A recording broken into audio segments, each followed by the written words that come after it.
It's a lovely night in Southern California. Tonight's game brought to you by Arco. It's game 2 of a 3-game series here at the Big A, the Los Angeles Angels against the Seattle Mariners.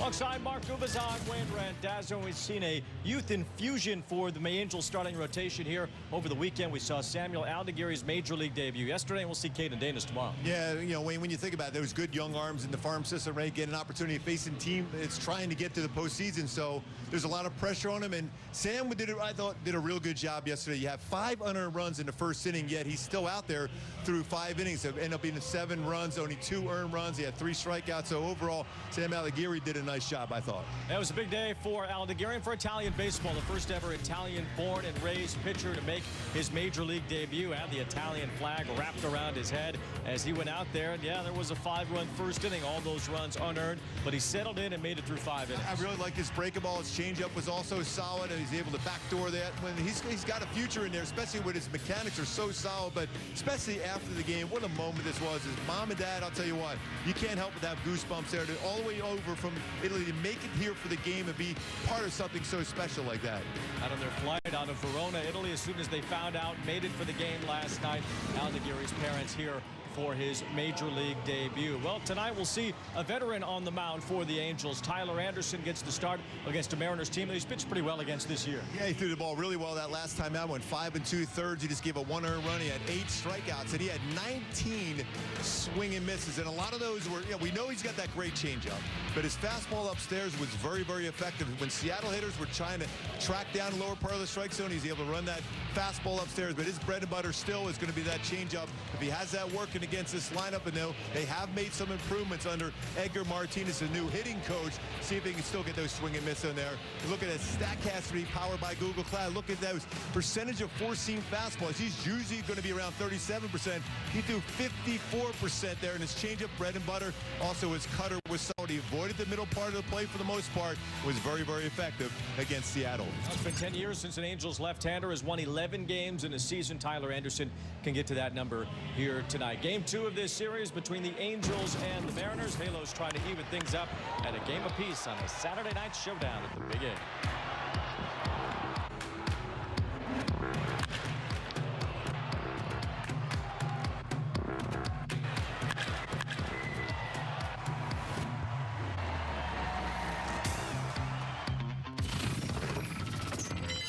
Baseball is a sport, pero la verdad es que para nosotros el béisbol es otra cosa. El béisbol es un corrido, un dembow y un reggaetón prendido. Es un plácata bien fuácata. Eso es otra cosa. It's the Plátano power and the Arepa power. It's a familiar name and juniors who dare to dream big. El béisbol es otra cosa. Christopher Russo is the Mad Dog. Things are shaping up as far as 2024 is concerned. And the only thing he loves more than baseball is talking about it. It's a fun time of the year. Watch High Heat on MLB Network. Bobby Witt Jr. is an absolute superstar in the making. I've never seen anything like him. He's one of the best players in baseball. Highlight reel play, Bobby Witt Jr. That's why we call him Bobby Baseball. He is a generational talent. I want to win a World Series. I want to do it in Kansas City. This guy is the cream of the crop right now. Sensational again! It is crazy, wiry, athletic pop that's only going to get better.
Sports brought to you by Nissan. Save big before summer ends at the Nissan End of Summer Sales Event. By Spectrum. Get Spectrum Internet, mobile, and TV. Visit Spectrum.com for details. By Jack in the Box. Mini Chimney Bang Bangs. Yes, Mini Chimney Bang Bangs. And by Arco, the official fuel of Bally Sports West. Now accepting credit cards. Team Picture Day here at the ballpark. As the Angels got their photo taken. We're not in it, though. What happened there? We were just lost from behind there. Oh, I think that's what happened. Well, I could see that for me. I don't know how you managed to slip into the background.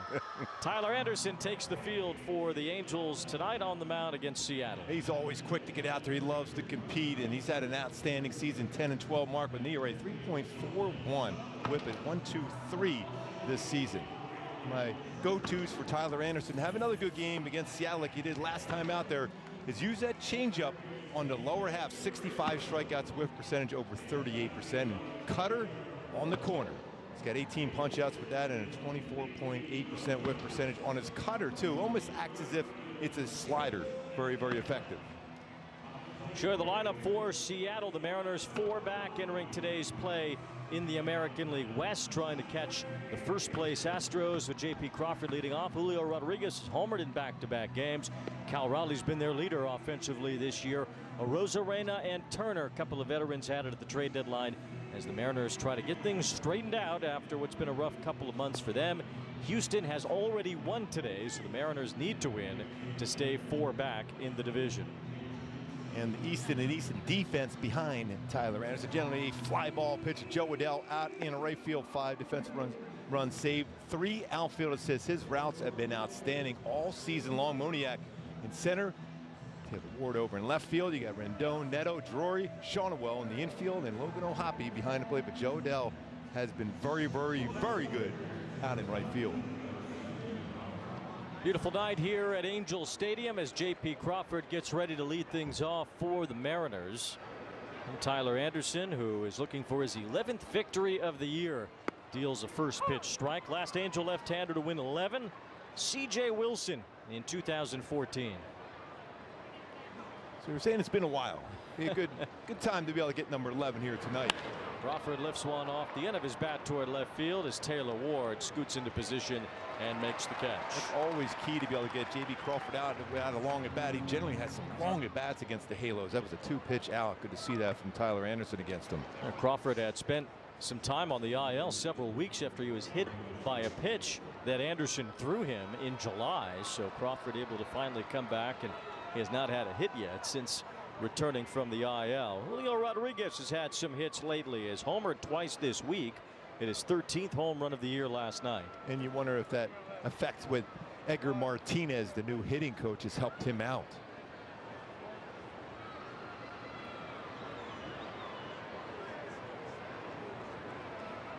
Rodriguez on base 4 times yesterday, walked 3 times, including that home run. And there's ball 1 from Tyler Anderson.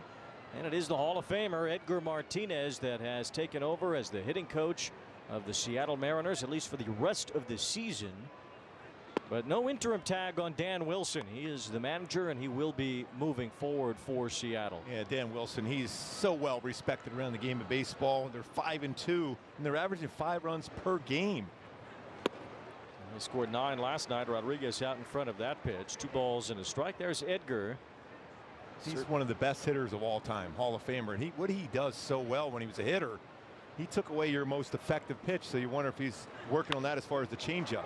That pitch was up, and Rodriguez hammered it to left field. So Julio Rodriguez continues his hot hitting ever since Edgar Martinez took over as the hitting coach of the Mariners, a beloved figure in Seattle. Well, Edgar Martinez, one of the greatest to ever wear that uniform, and now he's trying to help this struggling group of Seattle hitters get to the playoffs. And right away, Julio Rodriguez gets a base hit, even though it was elevated on a changeup by Tyler Anderson, his #1 pitch. He was so good taking away your best pitch, and if it was a slider, he was going the other way if you're a right-handed pitcher against him. There's Cal Raleigh, switch hitting catcher, bats right-handed. Used to have a little bit of an edge if you were a left-handed pitcher against Raleigh. Really hasn't been the case this year. He has shown power from both sides, hitting 27 home runs. Some of those have been as a DH, but he's aiming to have a 3rd straight year hitting 25 home runs from behind the plate. way out in front of that changeup, and it's 1 ball and 1 strike. And he was really, really hot against the Angels early on in the season, but that last time against the Angels, especially here, they were really effective to get him to chase off speed down and away, both batting from the left side and the right side. Runner going as Raleigh fouls one off. Last catcher to hit 25 or more homers in 3 straight years, Hall of Famer Mike Piazza, who crushed the baseball consistently. 1 ball and 2 strikes. Raleigh's career high in homers is 30. He has 27 right now, and still a month to go as the calendar flips to September tomorrow, and it's crunch time for the teams that are in the playoff chases. 2 balls, 2 strikes on Raleigh, and certainly that's the case for the Mariners. That's why they fired Scott Service, who had the 2nd most wins in Mariners history, but a team that just could not get over the hump this year, especially after a big division lead early on. So the Mariners hoping for a new voice, and they have gone to another Mariner legend, another Mariner Hall of Famer in Dan Wilson. Yeah, I mean, you look at their starting staff and even their bullpen, they're a dangerous team that no one wants to face in the postseason. So they had to make that move and hoping to get that offense going. Swing and a miss by Raleigh. Strike 3 as Anderson has his first strikeout. That's a good changeup again. Same spot where the Angels were effective against Cal Raleigh last time out with that changeup or splitter or slider down and away. Perfect spot by Tyler Anderson. He had 19 swing and misses against the Mariners last time out. Didn't see Randy Arozarena then. He has since been traded from the Tampa Bay Rays to the Mariners as he takes strike 1 from Anderson. Arozarena's been swinging the bat pretty well of late, as the Mariners have been able to get a little bit more offense since Dan Wilson took over. One foul just underneath the Mariners TV booth to our right. Pretty interesting. Last time out against Seattle, he threw about 54% of his pitches were 4-seam fastballs, and he's throwing a lot more changeups already here in the first inning. So he's pitching like he always does, Tyler Anderson. There are a couple foul balls in the booth to our left from right-handed batters yesterday. We're in the danger zone. Yes. No, you weren't here. No, we don't want those. No. No balls and 2 strikes on Randy Arozarena.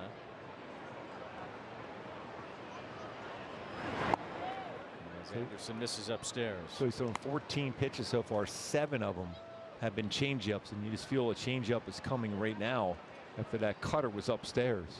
9 strikes for Anderson out of his first 13 pitches. So trying to find the plate here early on.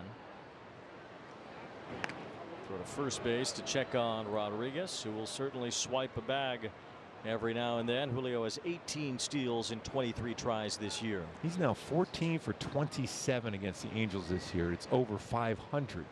Well, he's worn out the Angels over the years. As Arozarena flips one foul, Rodriguez has the highest career batting average against the Angels among all active players, at least for those who've had at least 100 plate appearances. He has hit over 340 against the Angels in his career. And even when he's coming in cold, for some reason, he's seen the baseball well. Arozarena out in front, grounds it to short. Zach Neto handles it and throws out Rodriguez at second. It's a scoreless first for Tyler Anderson.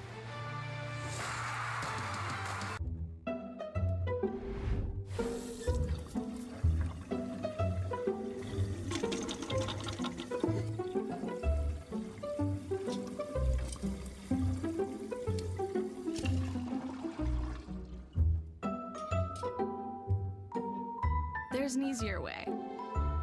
From repairs and cleaning to remodeling and more, Thumbtack makes it easy to care for your home. Download the Thumbtack app and start caring for your home today. With Home Chef, home cooking is so simple, you go from step 1 to done in practically no time at all. Our convenient and delicious fast and fresh meals are packed with fresh ingredients and ready in minutes, which means easy prep and no cleanup. Just pop the entire meal in the microwave or oven, heat, and enjoy. Delicious, meat simple. Get 18 free meals plus free shipping today at homechef.com. With the Game Time app, I paid 60% less than this guy. What? And it's not just sports tickets. It's also concerts. Performances, too. Oh, Come on! Download Game Time. Last minute tickets, lowest price, guaranteed. I feel like I lose track of at least $500 a month. Yeah, maybe that's because you still use spreadsheets. Haven't you heard of Rocket Money? No, but you're probably going to cut me off and tell me about it. It's an app that tracks your spending in real time, lowers bills, and helps you find and cancel sneaky subscriptions. Sign me up. Stay on track with your finances and download Rocket Money today. Lineup brought to you by Tustin Cadillac with Taylor Ward and a 10-game hitting streak leading things off. Then it's Neto and Shotwell. Anthony Rendon bats cleanup. Logan O'Hoppe trying to get things going again. Bats fifth. Moniak sixth. Brandon Drury's hit a couple of home runs this week. He hit seventh. Matt Theis is the DH. And Adele in right field. For Ron Washington's Los Angeles Angels, they'll face a guy who's been dynamite this year, Bryan Wu. Well, he's throwing the ball exceptionally well. He's got a whip of 0.81. 6-2. My go-tos to have some success against him today is you got to be ready and power that middle fastball as he's giving up 6 home runs on that, and stay on late that slider break and go back up the middle. 261 batting average versus it. I mean, he doesn't throw 98 to 100, but it's about 93, 97, and it stays on that same plane, and he can paint his fastball. He's about 75% fastball usage. He is the only Mariners starting pitcher that has missed any starts this year. We've talked a lot about this pitching staff, but they have only used 7 starting pitchers all year. One guy made a spot start, Jonathan Diaz. Otherwise, Emerson Hancock has been the only fill-in, the only depth that they have needed all year behind Bryan Wu's injuries. And that's why it's still so surprising. You know, at one point they're leading their division by 10 games, and now they're 4 back against Houston. And Gilbert's made 27 starts. Miller will make his 27th tomorrow. Kirby 28, Castillo 28. For Bryan Wu, this is his 17th start of the year. Mentioned they used Diaz for 1 start. Hancock has made 9, and that's been it. They have not needed anyone else to make a start for them all year. It's incredible. He's been using that sweeper and slider a little bit more, and they've both been pretty effective. Wu has not qualified, nor will he, for the American League ERA title, but if you capped it at 80 innings, he would have the lowest ERA in the league, 2.05 for Wu.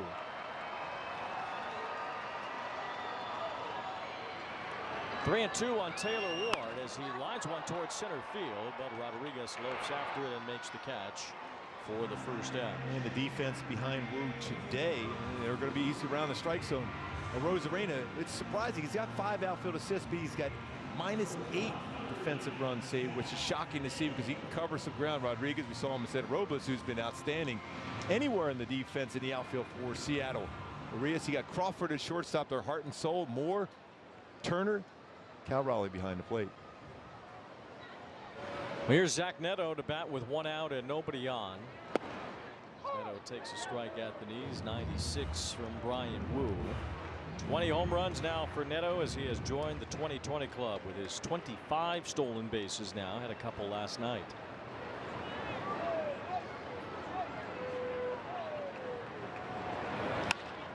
Inside out swing and a pop up to right field as Robles makes the catch. 2 up, 2 down. And a Hyundai key for the game today. Led Zeppelin, 4 sticks. He needs that balance. The bats in this lineup against Wu today. Very difficult just to rely on a couple bats. You need a number of sticks in this lineup to be successful to score some runs against him here tonight.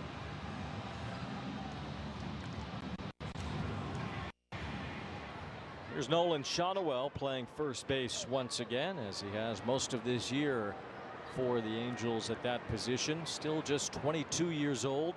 The learning experience continues for these players, and now it goes into September, that final month of the season where these young guys can finish their seasons on a strong note. I think about Shotwell and Neto, Waddell, O'Hoppe, the guys we've discussed in this 25 and under club all year. Shotwell smacks one to left. Rosarena makes the catch. A 1-2-3 inning for Bryan Wu. Managing my credit card debt was overwhelming, and it just wasn't a good place to be. My name is Carter, and Upstart helped me get rid of that credit card debt with a personal loan. Checking my rate with Upstart was super quick, super easy. It took me a few minutes to get my pre-approval and to get my interest rate. I got my money the next day. To just have one due date a month and only paying one person made my life a lot easier. Super easy to the point that I referred my friends to come and get a loan with Upstart. easy online borrowing, personal loans up to $50,000. Go to Upstart.com. The best feeling iron I've ever hit. Introducing the new Gen 7 irons, the greatest leap forward in irons technology, in performance, in PXG history. Our new quantum core material explodes off the face. Are you kidding me? The Gen 7 irons deliver groundbreaking new levels of forgiveness, speed, distance, and feel. That's what I'm talking about right there. Look at that trajectory. Just phenomenal. Gen 7. It doesn't get any better. PXG, nobody makes golf clubs the way we do, period. Hims has helped millions of guys get treatment for their hair loss, sexual health, and mental health. At Hims.com, you can find a range of chews, sprays, serums, and pills made by combining multiple doctor-trusted active ingredients into innovative products formulated for results. Find the option that works for you. Get started today at Hims.com. Join the million-plus fans who have made game days more entertaining by playing along on Underdog. Basketball fans from all over the United States have won over $1 billion.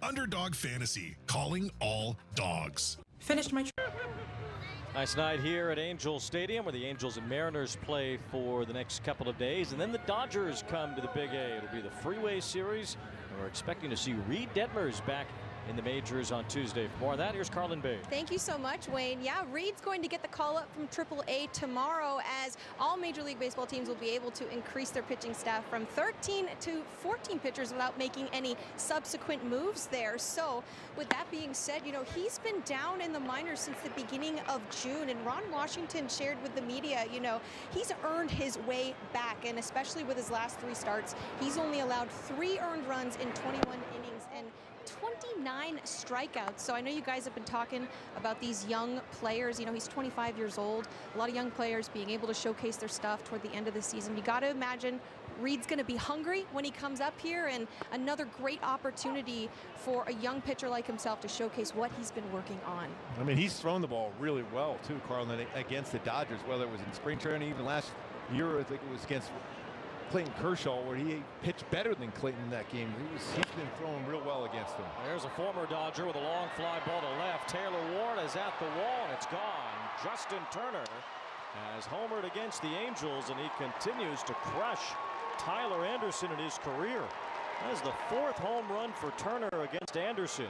He has hit nearly 500 against him, and he's given Seattle a 1-0 lead. Yeah, I was just going to be able to say that, and then he got a pitch on that inside part of the play, and he able to golf it out there again. He's now 19 for 39 with 4 home runs.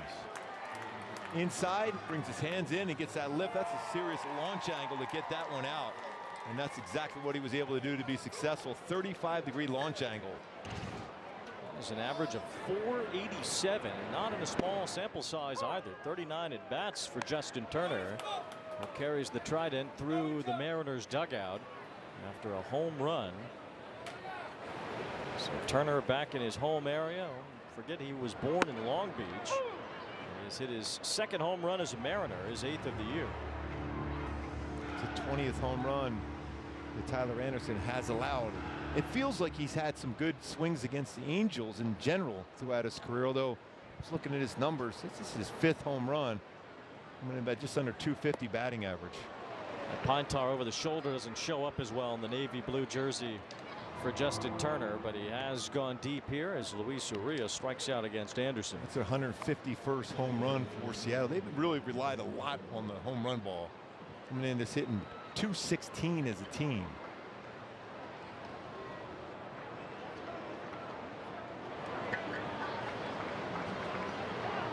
Here is Dylan Moore. He takes ball 1 from Anderson, who seems a little out of sorts after that pitch. Justin Turner, 39 years old. He'll turn 40 in November. And he's been brought to Seattle from Toronto to try to help this Mariner team get through. The Mariners need a lot of help over the final month of the season. They need to take care of their own business too. They do have 3 games left against the Astros. Those will be in Houston toward the end of the season.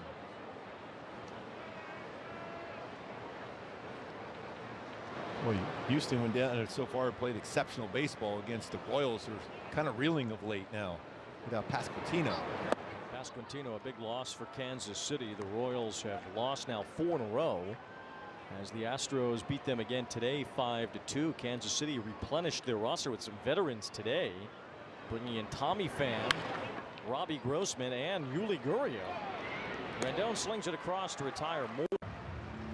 2 outs here in the second inning. Dan Wilson's Mariners have some work to do. 4.5 right now. They were up 10 when Scott Service was the manager on June 18th. They have faltered 10 games under 500 since then, and the Mariners have also seen the Astros play unbelievably well since then.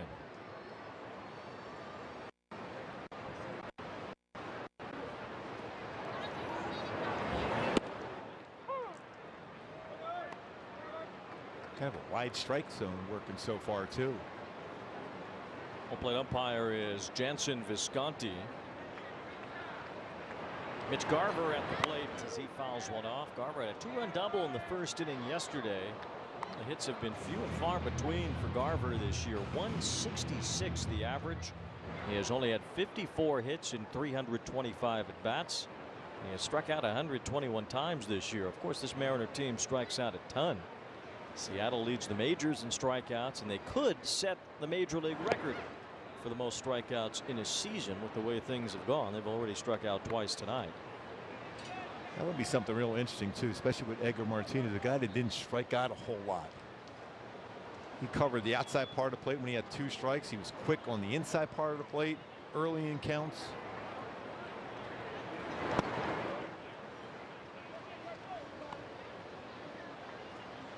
Such a good hitter. Reason why he's in the Hall of Fame when you think he came up as a third baseman there for a while, played a little first base, but mostly as a DH. Yeah, mostly did a lot of his work as a designated hitter. As this one is popped up by Garver, and in shallow center field, Drury is called to make the catch.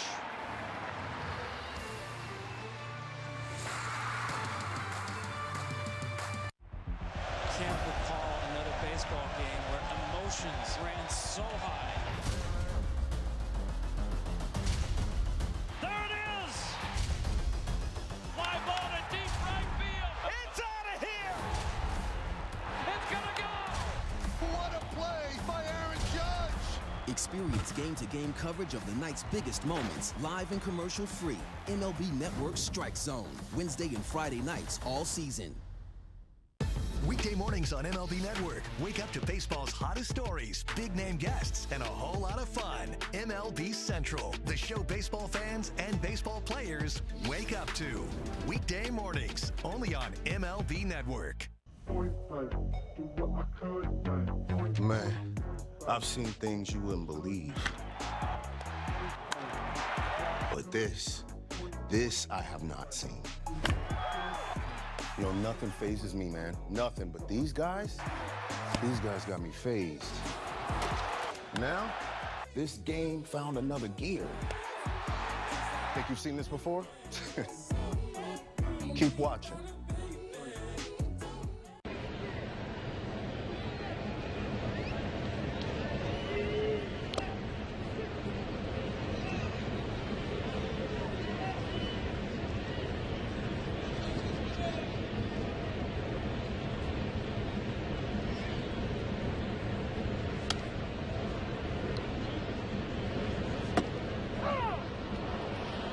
Every major league debut comes with a ton of emotion. Your family has to travel halfway across the world to see it. Means maybe even a little bit more to Sam Aldegheri, the first ever Italian born and raised pitcher to work in a big league game. We are so pleased to be joined by Sam here in the bottom of the second inning. Sam, how can you describe what you were feeling in that moment when you saw your parents after the game? Was really emotional, gotta be honest. I cry a lot. I don't think I never cried that much in my life. There it is. Anthony Rendon driving one into the left field corner. Now the ball misplayed by Rosarena for a moment, but Rendon will settle at second base.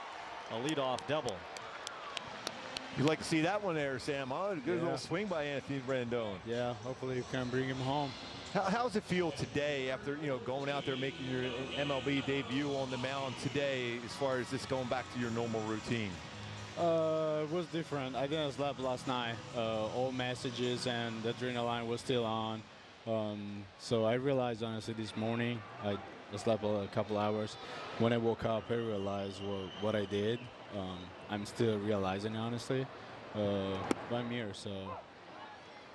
Sam, do you feel like you're bearing some weight for your home country? I mean, baseball in Italy is just getting off the ground, and it's getting more popular there, but there's still a lot more work to do to get more players involved in Italy. So do you feel like you carry some responsibility with that?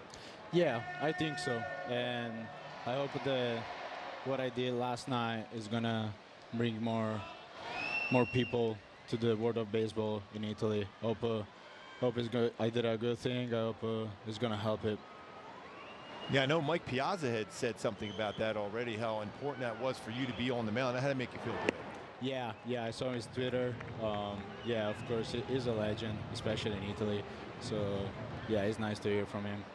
Do you still feel like you're teaching the game to people at home? Do you still feel like you're kind of teaching the basics to what baseball is and what your job is on the field? Yeah, when I go back home, my brother helps. He teaches to young kids, 5 years old, around the age, and sometimes I help him. But I gotta be honest, he does all the work. I'm just there to help him. So Logan O'Hoppe at the plate right now. How was that rapport with you and him behind the plate last night? We just talked a little bit before the game, know each other a little bit better. As I say, I always trust my catcher. I met him in the Phillies organization. I always admire him, how he was acting, responsibility in the clubhouse. He's a really good guy and is really good baseball player. What were some of the things that you took away from your first game? That's a good question. I think I had a little bit hard time in the first inning, and then I just clicked the reset button. I just went out there and just tried to compete because I'm a competitor. I just tried to enjoy, honestly. Mickey Moniak at the plate with Anthony Rendon at second base. As he grounds one sharply, a diving stop by Crawford, who bounces the throw to first in time to get Moniak. Good play by Crawford. So 2 outs and Rendon now at third. Now I know you came across Sal Agustinelli, who also signed O'Hoppe with the Phillies as well. What's your relationship like with a guy like Sal when he came in to try to talk to you about joining the Phillies organization and become a professional baseball player?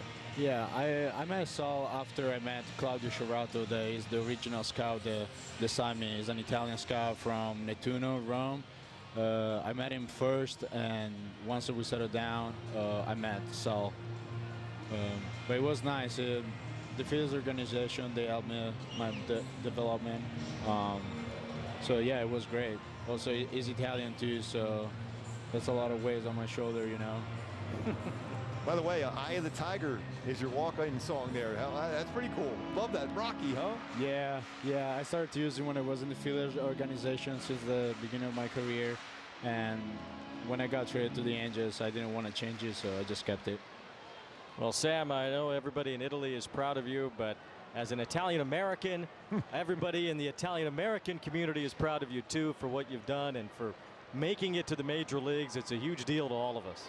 Thank you so much. Hope kids are gonna watch me in the future, and hope I'm gonna inspire them, because as I said yesterday, if I did it, everybody can make it. All right, Sam, thanks a lot. And thank you, Sam. Good luck. Thank you so much. The power of baseball goes beyond the field. It starts with kindness, reaching out a helping hand. Even the smallest gestures mean the world to a lot of people.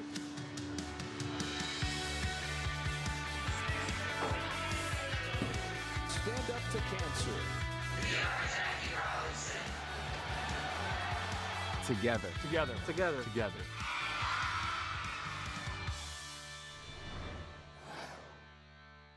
Weekdays on MLB Network. Get fired up for heated baseball talk as Christopher Mad Dog Russo barks about all the big stories from around the league, along with news and commentary from Alana Rizzo. High Heat with Christopher Russo. Weekdays only on MLB Network. Marcus Lynn Betts, best player on the planet. I love watching Mookie play. On the Hall of Fame highway. It's a blessing to have those expectations. Goodness! And that one is gonna go! Mookie Betts, what a monster! Got some more unfinished business to take care of. Are you kidding me? I try and do the best that I can in anything that I can control. Nothing on a baseball field that Mookie Betts does not excel at.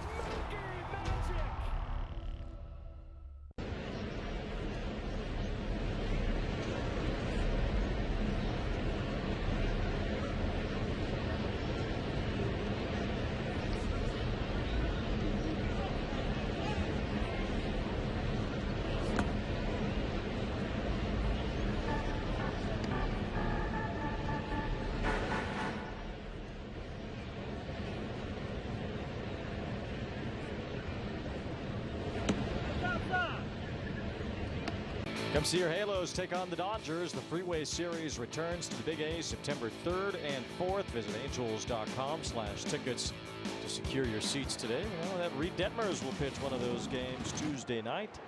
It'll be good to have Detmers back in the rotation for the Angels, as they have plugged in some youth in Victor Robles. Hits a one-hopper to his former teammate Anthony Rendon, who throws him out on the first pitch here in the 3rd inning.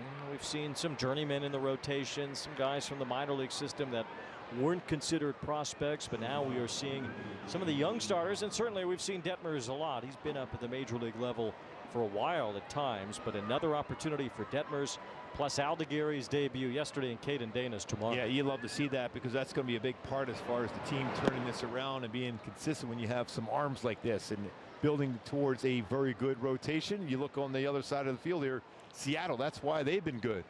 Young arms, durable, and learn how to pitch at the major league level, and successfully doing so.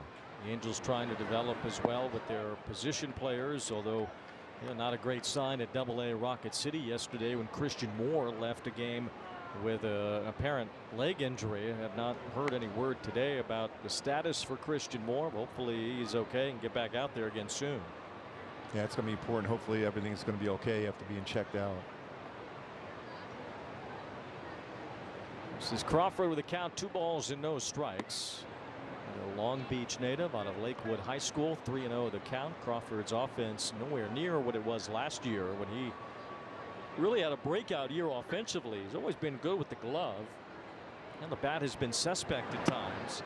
And he seemed to cure that last year. He led the American League in walks last year. Yeah, he usually has a long at bat. He didn't really look comfortable after that play by when Mickey Moniak hit that rocket his way when he dove for that ball. It took a while. That's why they had a conversation out on the mound, I think, to give him a little bit of a breather. But he worked a walk here again. Crawford is on base with 1 out here in the 3rd inning. First walk issued by Anderson tonight. Brings up Rodriguez, who had a base hit his first time. Julio had a good game last night with a home run. Also made a pretty good catch in the outfield, robbing Taylor Ward of an extra base hit.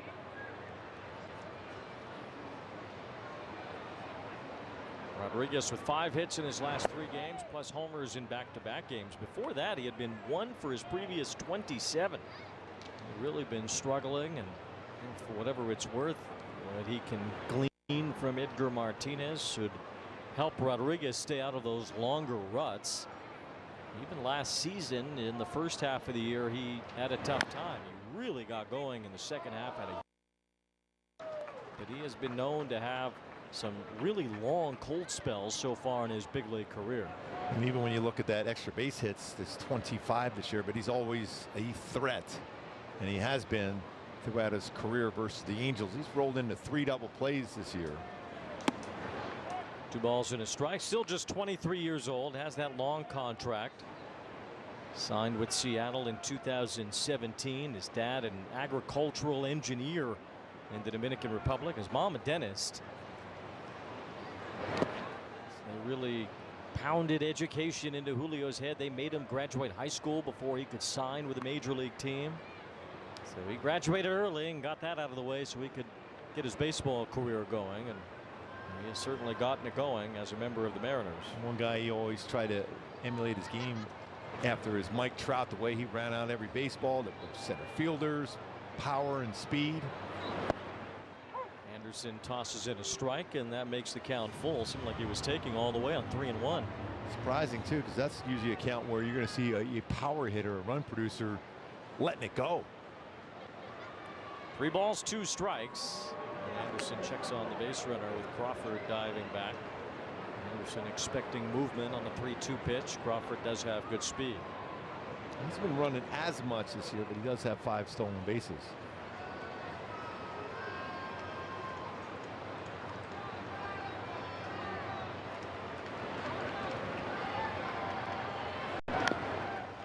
Rodriguez got a piece there, still 3-2. A smart pitch too by Anderson after the cutter got the inside corner. He went back to a cutter. This one a little below the strike zone. He got Rodriguez to go after, but he fouled it off.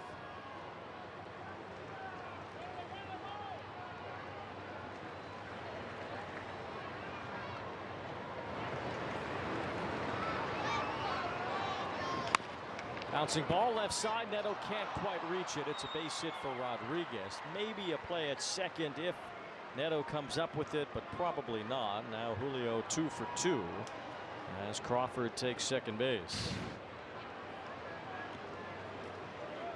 Baseball just skipped by Neto because he tried to get to that to maybe reach out and plant and make the throw to second. Mariners have runners on first and second with 1 out. Raleigh the batter. It's been a little bumpy for Anderson lately. Pitched okay against the Blue Jays his last time out. 2 runs in 5 innings. But gave up 12 runs total in his 2 starts before that. As Raleigh looks at a strike. That was an important pitch because Cal Raleigh has 6 home runs on the first pitch put in play. That was a good solid changeup, first one. Crushes that one foul. 4 balls and 2 strikes on Raleigh.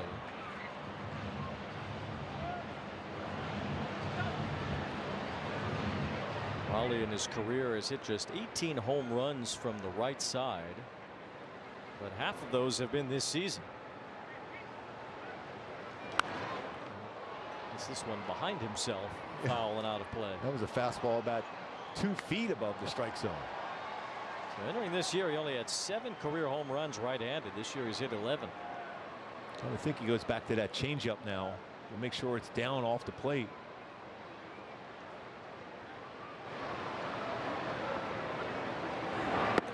1 ball, 2 strikes. Good spot. Almost got him to go after. I don't think he's going to be able to hold up on it if he goes back to that same spot.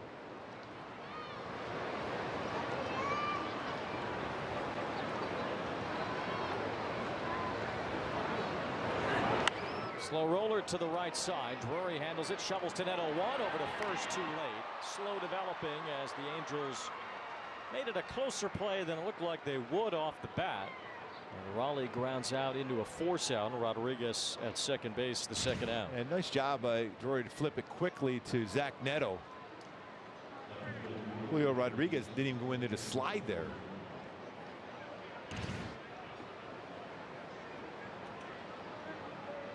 Two away, and now runners on the corners. Arozarena is the batter as he hit into a fielder's choice his first time.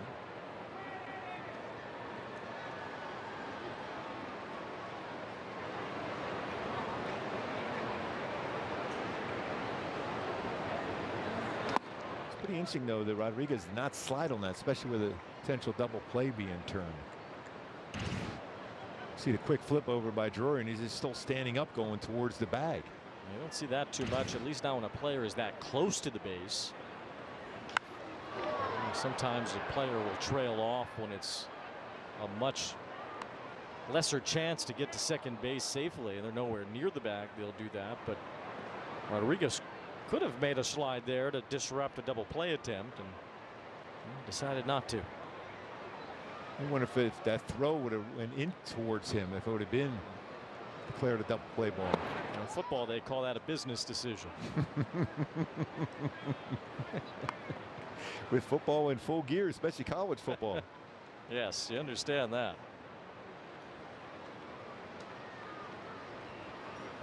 So 2 balls and 1 strike on Arozarena.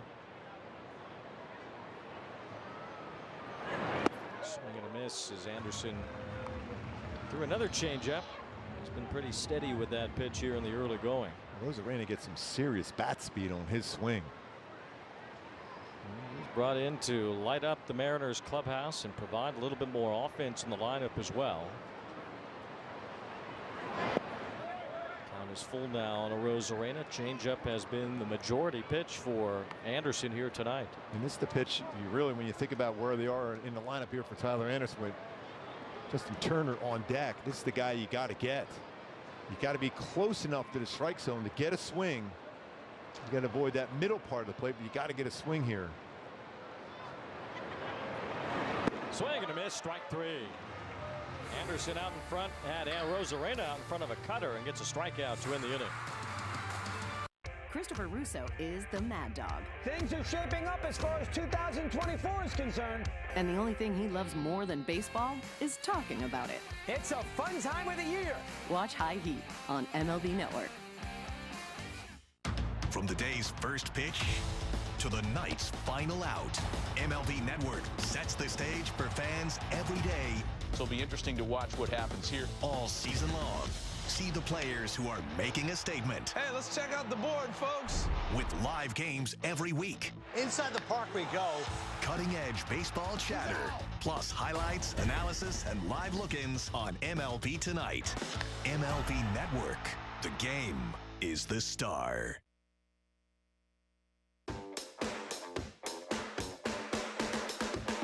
Welcome to Drive to Diamond Express, your one-way ticket to Team Affinity and beyond. We're coasting into sunny San Diego, California to celebrate Mr. Padre himself and the 25th anniversary of his 3,000th hit. And while we're on the Team Affinity Highway, say hello to the brand new action figure card series. And finally, choose your exit wisely because we got too many good things on the horizon. A burrito with French fries, I'm in.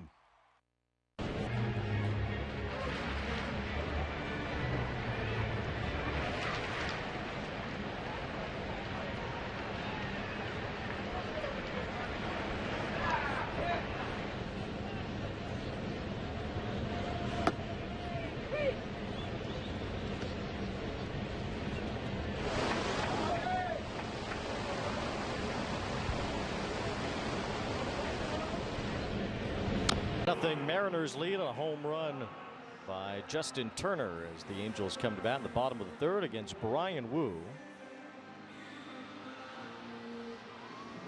Wu has been tough to score against, and lately he's been pitching deeper into games as Matt Thaiss leads off the bottom of the third. Until this month, as Rodriguez has to go chase a baseball off the warning track, until August, Wu had never recorded an out in the 7th inning in his career. He came up last season and made a whole lot of starts last year for Seattle. But it wasn't until August of this year that he had finally recorded an out in the 7th inning. Well, now he's done it in 5 straight starts. So that lid has been lifted, and Wu has made it a theme. And now Thaiss hits one out toward left center field. It's deep. Rodriguez is back out near the wall. He leaps and makes the catch right in front of the wall.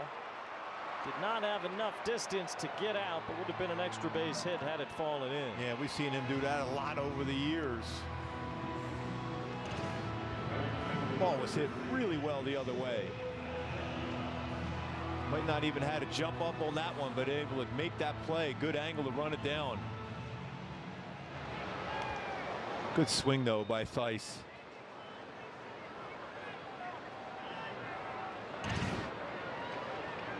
Julio fan out there in the outfield watching Rodriguez make that grab right in front of the wall. Here's Joe Adell. When you think about it, hit the ball that far the other way. When you think of Matt Thaiss pulling his power swings.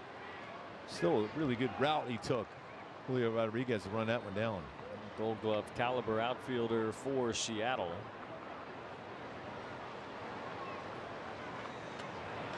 Adell lines one to left center field. Rodriguez chasing this one. He won't get to it. It's gone.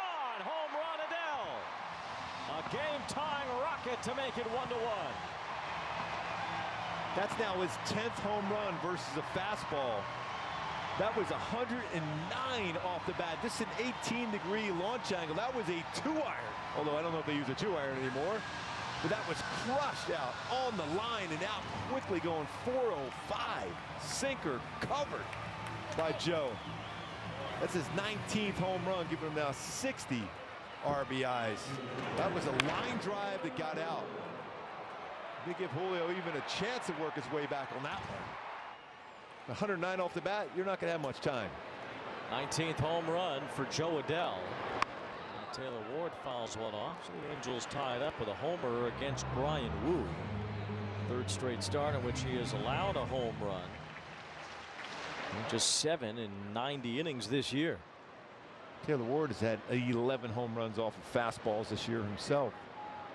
One thing Ward has never had is an 11-game hitting streak. He could reach that with a base hit tonight. Extended his hit streak to 10 in the first inning yesterday when he hit a leadoff home run. Angels had 3 homers off George Kirby last night.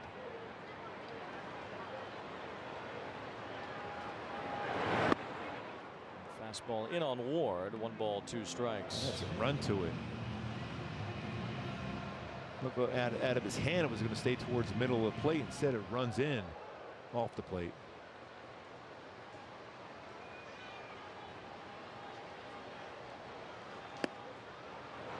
Ward lays off that breaking ball. Woo trying to mix in the breaking balls a little bit more. He's very fastball dependent.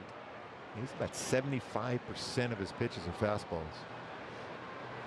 What a shot that was by Joe Adell. It's a tracer that stayed high enough to get over the wall in left center field. Just kept carrying as Adell smacked it. It was 2 good swings in a row between Theis and Adell. Full count on Taylor Ward.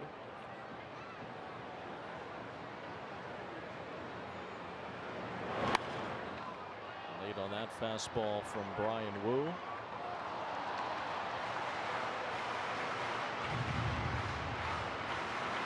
Oakland native, although he grew up a Giants fan. Drafted by Seattle only a few years ago and a rookie last year. He has 9 walks this entire season. Taylor Ward pops this one up. And these Mariner pitchers deal with extreme control as Robles makes the catch. Zach Neto will be the batter against Woo here with 2 out, nobody on. Archaea player profile on Neto. 2020 club leads the Angels in home runs, RBIs, doubles, and steals. Don Baylor, the only Angel to do that throughout an entire season when he won his MVP in 1979.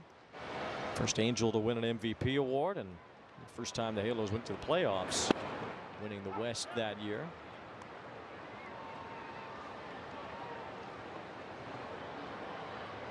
Who's starting to mix in a few more different types of secondary pitches. A lot more success with those pitches also.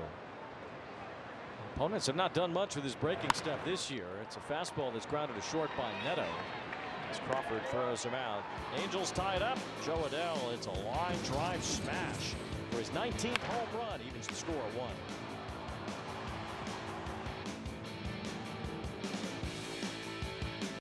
Marcus Lynn Betts, best player on the planet. I love watching Mookie play on the Hall of Fame highway. It's a blessing to have those expectations. Goodness, and that one is gonna go. Mookie Betts, what a monster.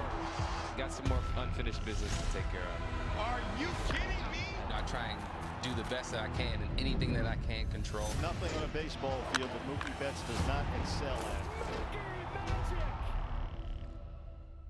Christopher Russo is the Mad Dog. Things are shaping up as far as 2024 is concerned. And the only thing he loves more than baseball is talking about it. It's a fun time of the year. Watch High Heat on MLB Network.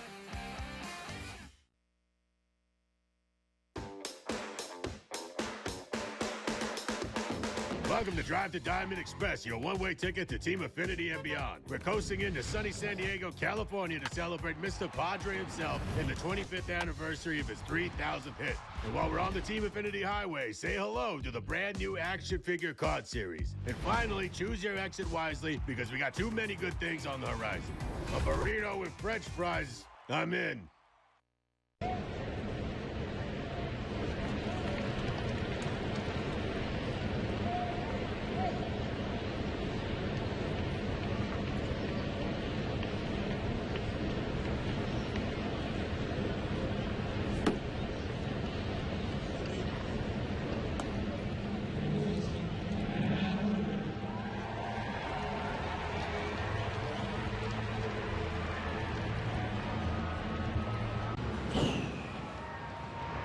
lowest OPS allowed on a pitch type this year. Anderson's changeup has been tough to square up this season. Opponents have only had an OPS of 492. Justin Turner leads off here in the fourth. Turner with a home run his first time tonight. Yeah, he's thrown 23 of them so far. 15 strikes, 6 swing and misses. There's another strike with his changeup. Look at StatCast's run value. Anderson's changeup has saved 17 runs this year. 1 ball, 1 strike on Turner, and he hits another one out to left field. Taylor Ward back for the wall, and that's gone. Justin Turner continues his ownership of Tyler Anderson. He's at 2 home runs off him tonight, and the Mariners have a 2-1 lead. It's amazing when a hitter is comfortable against a pitcher. It doesn't matter what you throw. Now it was a changeup he hit out. So 2 solo shots. The numbers increase versus Anderson for Turner. 5th home run now. Now 20 for 50. 20 for 40, I should say. 500 batting average. Gets his arms extended on that changeup. Was upstairs a little bit though. Just when the Angels tied it, Seattle comes right back. 20 for 40 with 5 home runs. As Turner has a multi-home run game for the 18th time in his career.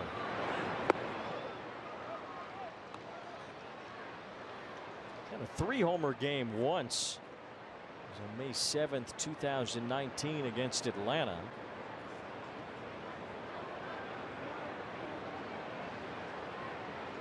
You don't treat your ex-teammate like that, do you normally? Shouldn't. Anthony Rendon handles a high hop, the sidearm throw to retire Luis Urias.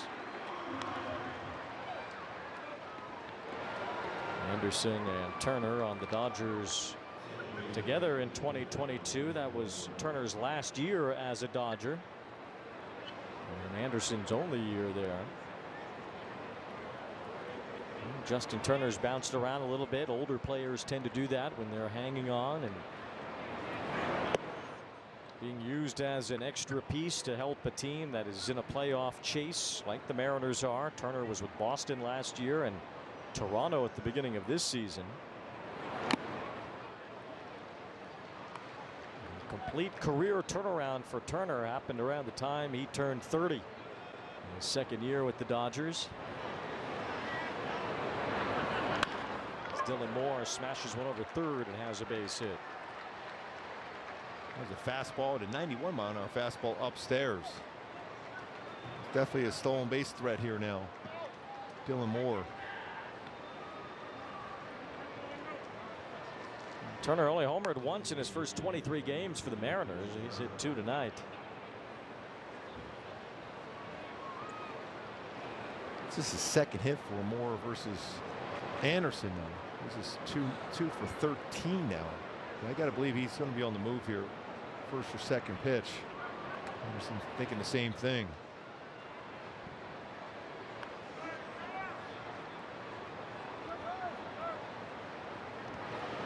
Mitch Garver popped out his first time. Runner going as Garver fouls one off. Garver's hit into 7 double plays this year. Doesn't hit the ball on the ground a lot. Plenty susceptible to turn 2 against him if he does hit one on the ground.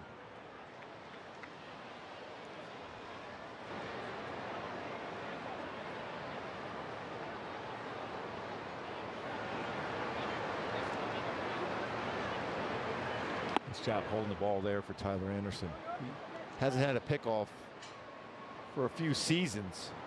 17 in his career though for Tyler Anderson.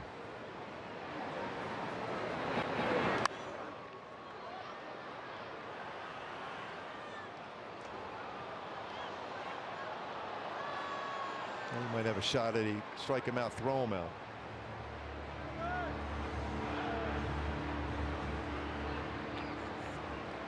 Over 27 stolen bases, so he's a threat.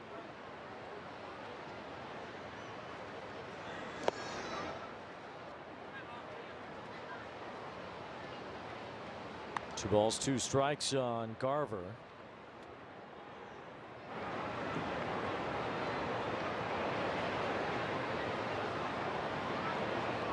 Anderson about to throw his 70th pitch already. Only one out in the fourth. Runner going as Garver pops this one up.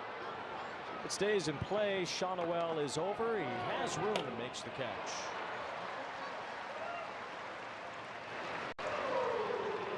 Another pop out for Garver and 2 away.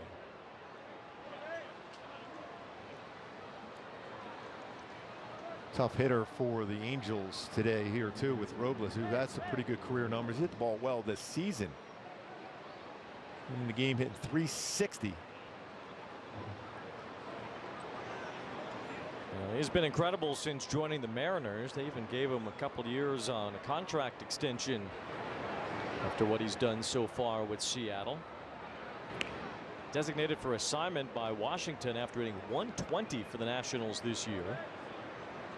Kind of the end of the line of what had been a long history of underachievement for Victor Robles in Washington. He's come to Seattle and he's been every bit the player that the Nationals always thought he could be.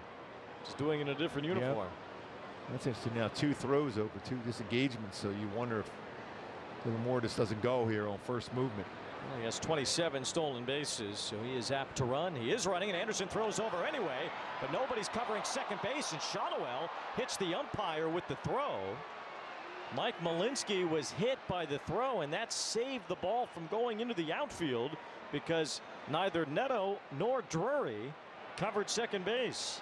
So he has the pick off because you can throw over 3 times, and no one's covering the bag. And Malinsky right in the chest.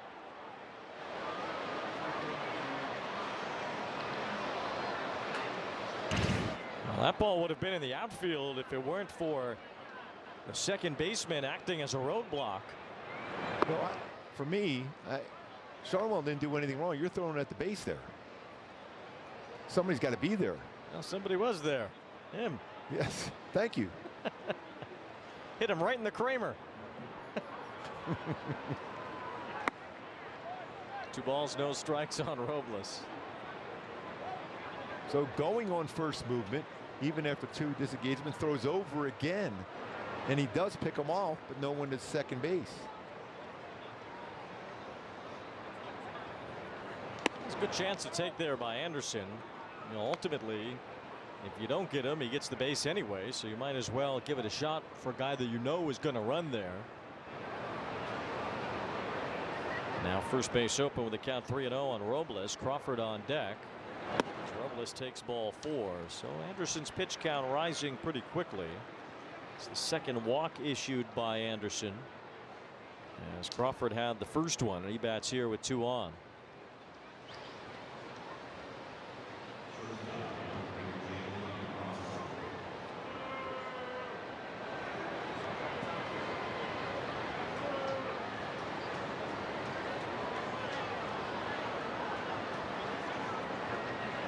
Crawford's average has dipped under 200 with his fly out in the first inning today, as Anderson drops down sidearm and misses with ball 1. Anderson not exactly sharp as far as his strike throwing tonight. This is that conversation. Nobody's up in the bullpen for Washington. It's going to see how he's feeling. These two have a real strong relationship as far as their communication amongst each other. So they'll discuss, and we will hear from Jack in the Box. I invited Deadpool and Wolverine over to whip up some mini Jimmy Bang Bangs. That was a mistake. Welcome to Jack in the Box. The Mariners have runners on first and second here. Ready to run home after a home run by Justin Turner.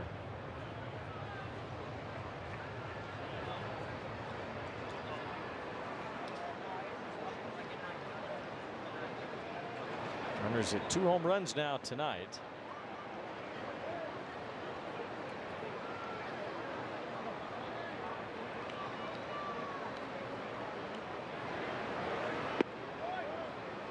Well, it's a big pitch here now. 2-0 to a patient hitter.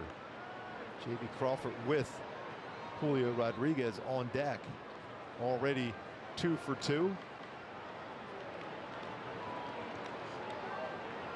Throw to first base and safe at first. They want to check it. Victor Robles. That's a timed play. We're going to check it right here. This could be huge. Well, Ray Montgomery, the bench coach, on the phone, and they will not challenge. That's a great timing play. And he just barely got his hand in there.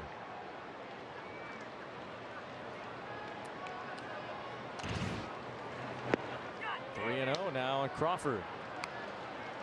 So Anderson's command again has been rusty here tonight. 2 walks have manifested, but a whole lot of deep counts, high pitch count for this early in the game. And that one not close to Crawford makes the bases loaded for Julio Rodriguez.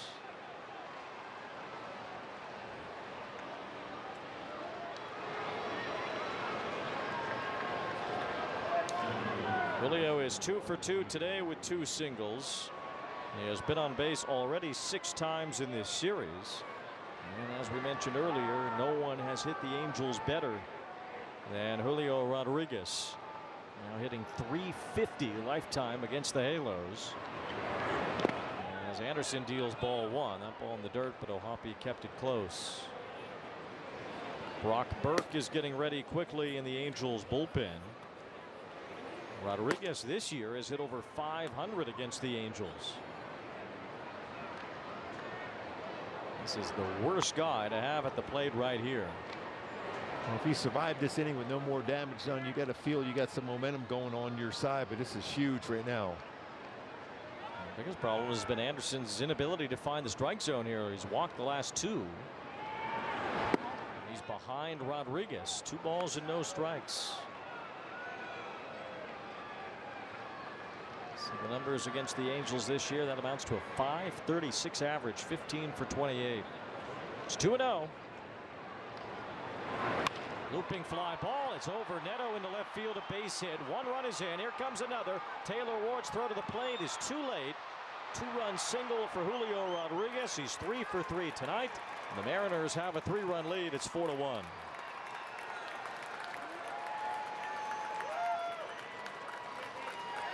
It's the guy you didn't want, especially you're behind in the count. You got to throw a strike. Not exactly right on the barrel, but strong enough to get it over Neto's head. I mean, this inning could change if you got the pickoff play done right. It was Robles who was able to scamper home with very good speed. As Rodriguez drives in 2, he is 3 for 3 tonight. And the Mariners have put up a 4 spot on Anderson, who continues to have a rough August.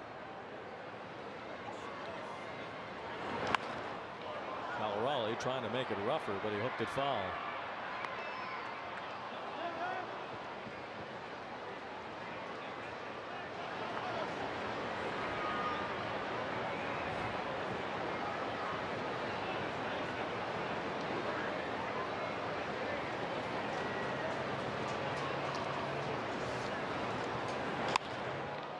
Hit in the air to right center field. Moniak gets in position and makes the catch. But 3 runs for the Mariners. Justin Turner homered. Julio Rodriguez a big hit. It's 4-1. With Home Chef, home cooking is so simple, you go from step 1 to done in practically no time at all. Our convenient and delicious fast and fresh meals are packed with fresh ingredients and ready in minutes. Which means easy prep and no cleanup. Just pop the entire meal in the microwave or oven, heat, and enjoy. Delicious, meat simple. Get 18 free meals plus free shipping today at homechef.com. Those look good. We've got to get you some. Oh, we don't need to get one. No, today. Are you serious? I'm serious, baby. Your boots have holes in them. All right. They look so good. Ooh. That's a lovely view. What are you 2 looking at? Tip pick. What did you say? Tip pick. Tickets to the show with no hidden fees. No matter how many times you cross that bridge, the feeling's still the same. Never quiet, but calm. and best. Shared. Peter Millar. Want to elevate game night? Turn on MLB Big Inning, a revolutionary way to see the biggest moments from every game, live and commercial-free. Find it on the MLB.tv home screen. MLB Big Inning, every game night on MLB.tv.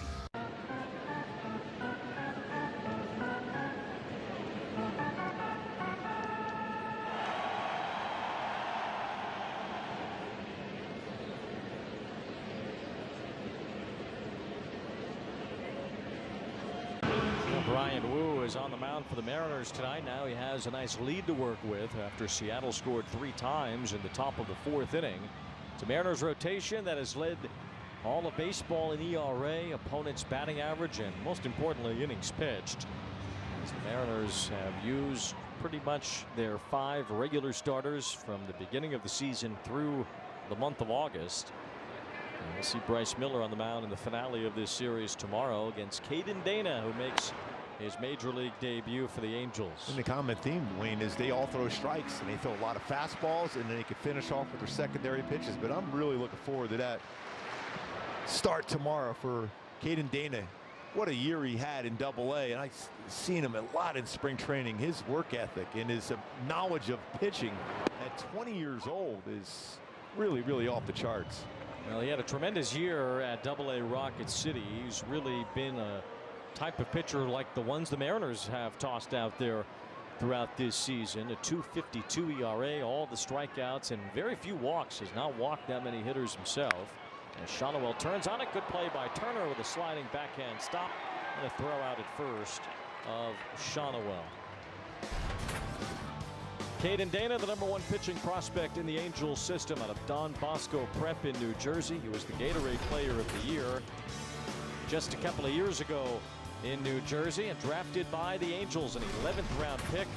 He had been committed to the University of Kentucky, and really how it works is if you save money for the later rounds, well, you can overspend a certain draft spot. The Angels actually did that again this year with a pitcher that they drafted in that same round. So Caden Dana was given early round pick money, even though he was drafted in the 11th round. The Angels talked him out of going to college. And instead of playing at Kentucky, he's in the Angels organization out of high school, and he has quickly ascended to the major leagues.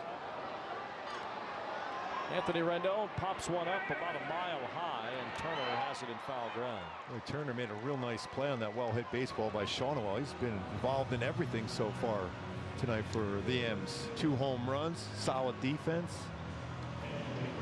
Catches that pop-up also.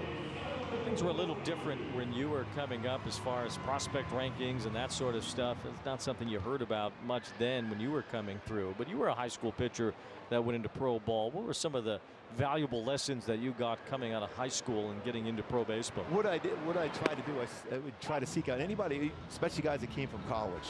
Even though that same season was David Cohn and myself were drafted, he was a high school pitcher out of the Kansas City area also. But we would go around and talk to some of the college pitchers, but just learning as much as possible and relying a lot on your player development coaches down in the minor leagues, because they would give you a real good idea of how to be successful, how to be more consistent in throwing strikes, working ahead. And then as you get moved up, especially when I moved up to Double-A, you know, Gene Lamont was our manager, and he ended up being a manager in the major league level. He's had a great career as third base coach, and you know, Jim Leland even praised him at the Cooperstown Hall of Fame induction for him. But he was all about, you got to go out there, you better throw strikes. If you want to be successful, you got to attack the strike zone. The whole 0-1 is compared to 1-0 mindset was huge at that level. We'll see how it works out tomorrow for Caden Dana, but a lot of buzz for him in his major league debut tomorrow. As Logan O'Hoppe has had so many check swings lately, and that's another to strike him out. He has struck out 2 more times tonight. Boy, it has been a real struggle for O'Hoppe, and 2 more punch outs here, including this one to end the 4th.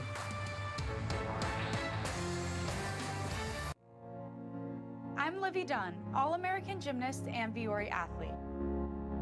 When you travel and train as much as I do, you find happiness where you are. On the mat or on the sand, movement and comfort are essential. That's why I live in Performance Joggers by Vuori. Made from DreamKnit fabric that's made of 89% recycled materials, effortlessly soft and made to move as much as I do. My happiness starts here, in the softest joggers on the planet. You know what Blue Chew is? You could boost your numbers if you took it. Never heard of Blue Chew. Blue Chew? Yeah, you know Blue Chew? Yeah, so it's like chewable tablet things like... Oh, girl, how do you know Blue Chew? Her man. Come on. And it made you like him more, right? Absolutely. Or you could... Where do I get Blue Chew? Oh, you want to know where you can get it now? Well, you go online and get your first month free, actually, so... Okay, I mean, can't say no to free month. Would you date him if he took a Blue Chew? I would have to go with a yes. Look, you're in it, my boy. Sounds like a date, man. My boy. Thank you, Blue Chew. This is the history of glasses by Warby Parker. A theory of optics emerges in Egypt. Then for a while, not much happens. With glasses, at least. A millennium later, the first pair is made near the Leaning Tower of Pisa. It had just started leaning.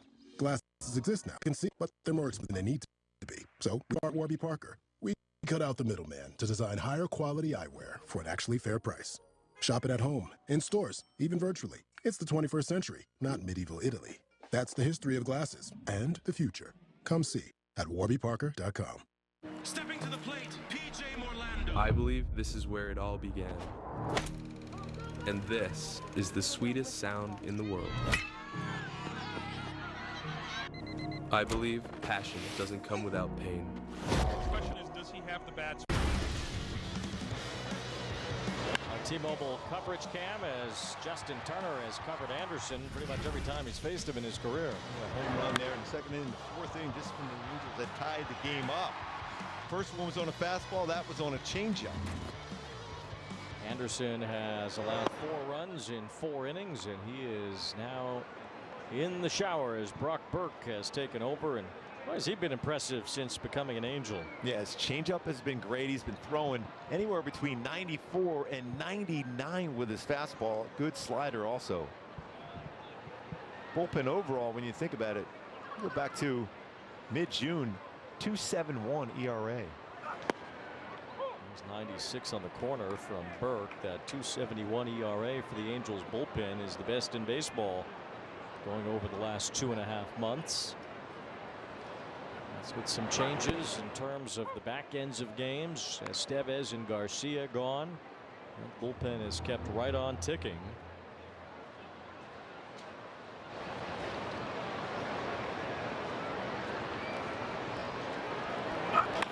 Rosarena chops one to short. Neto charges in and misplays another. Boy, oh boy. Rosarena, a big turnaround first. That is 3 errors in the last 2 games, and it really seems that we've seen a lack of just concentration here from Zach Neto over the last 2 days. Yeah, so unusual to see this from Zach. I mean, he's been so good. The shortstop position, he knows he's got to be quicker there. Rosarena runs well, but didn't look the baseball into his glove. It's one of the time where you just got to try to pick him up as a pitcher. Here's Turner, who is sad to see Anderson go as he has hit 2 more homers off him tonight. 20 hits and 40 at bats for Turner against Tyler Anderson, including 5 home runs plus the 2 tonight.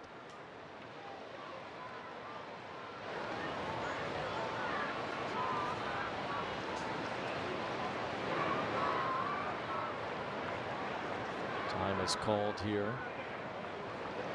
Looking at Luis Garcia's numbers since joining the Red Sox, he has had a really tough time. His ERA is over 10 since joining Boston. He's allowed 14 runs in 11 innings. Well, he was on a great stretch with the Angels. Well, you know, you trade for a bullpen and you just never know what's going to happen. Estevez has been good for the Phillies, at least. 2.31 his ERA, pretty much the same as it was here. Garcia's not worked out in any way for Boston. 1 ball, 1 strike on Turner. Well, that's a good life. 96.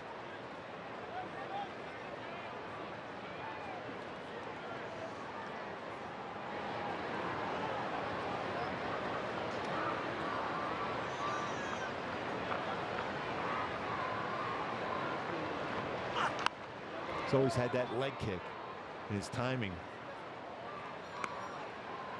Turner's always been able to, especially pitches where he get his arms extended. He was able to do it a couple times today. Still feel there's a chance you can go to fastball by him at the belt or above inside, but it's got to be off the plate.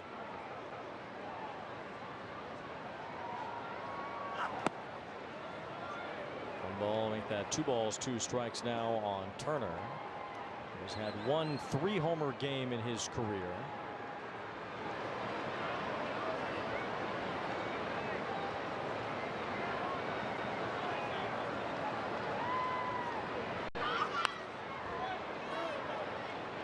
Still quick on that ball, middle in.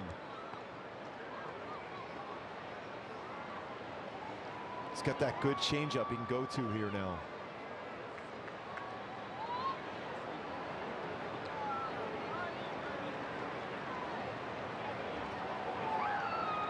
Two balls, 2 strikes. Another foul as Turner's spring.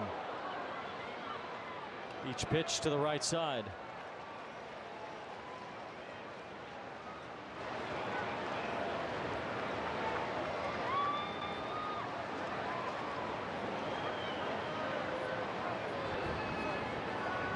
Rosarena aboard to start the inning. An error by Neto allowed him to reach. As Turner takes strike 3. That pitch was in there. Turner didn't seem to agree. Yeah, you could think that was out of the zone, but that got all over the strike zone.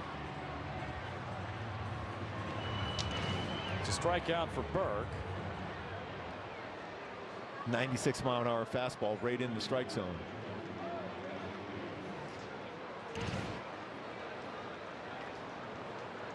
Now Luis Urias will be the batter. Urias 0 for 2 with a strikeout today. Seattle won 9-5 last night. They lead 4-1 today. That's after the Angels won 6 straight against the Mariners this year. Seattle won the first 4. And the Angels then rattled off 6 straight wins against Seattle, including a sweep here at Angel Stadium.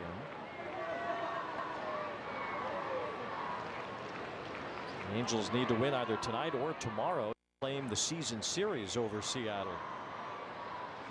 2 balls and 1 strike. These two teams have exchanged the season series wins in each full season since 2013. It's been Seattle 1 year, the Angels the next, and on it's gone. Well, the Mariners won the season series last year, so it's the Angels' turn this year based on that pattern. Another good fastball, that lower part of the strike zone. 1 ball, 2 strikes on Urias.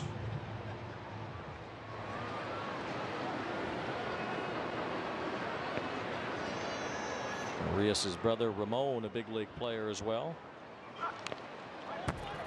Good changeup. He throws his changeup 89 to 91 range.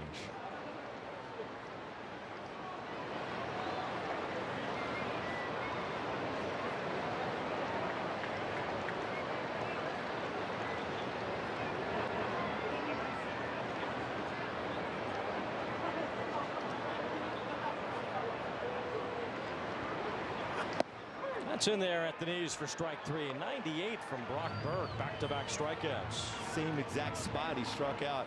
Turner to looking.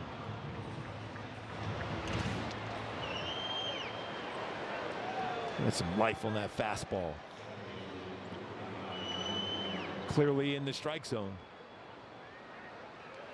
That's 5 more strikeouts for the Mariners tonight. 1,386 for the year. They have a shot at the record. They are on pace to break the all-time single-season strikeout record. Of course, most of the single-season strikeout leaders have come over the last 10 years or so as strikeouts continue to balloon around baseball. And if you look back at the best pitchers of previous generations, they were nowhere near the strikeout rates that even somewhat average pitchers now get. Yeah, the ability to get swing and misses now on a variety of pitches, from high velocity fastballs to spin and breaking balls and splitters.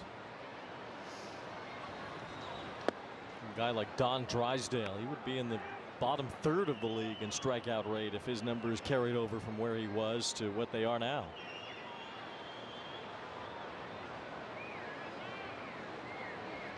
Three balls, no strikes on Dylan Moore as Burke pours one in.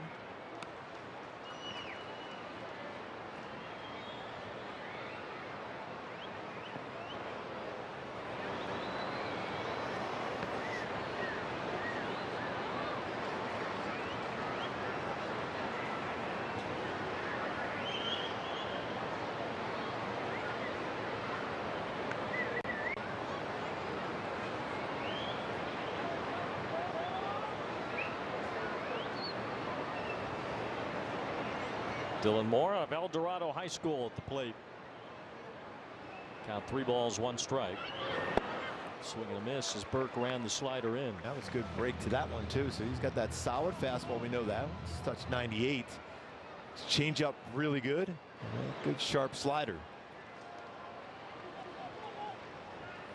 Full count runner will go on 3-2. Dylan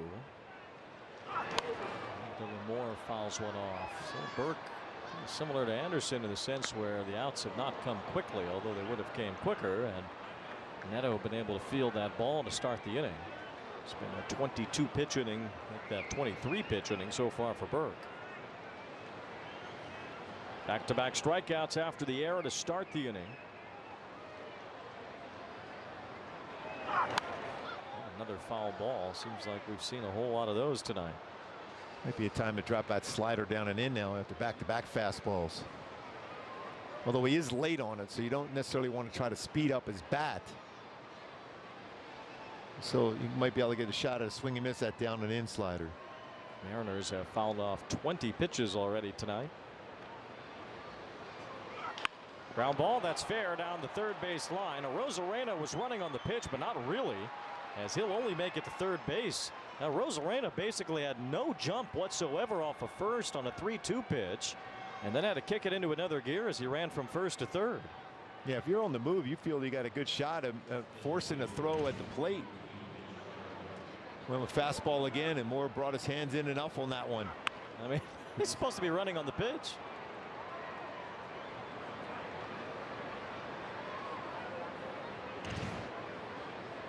So Rosarena may have had a chance to score had he been hustling first to second there. Instead, he ends up at third. It's a double for Dylan Moore. So Mariners with runners on second and third, and we'll drive around with Hyundai.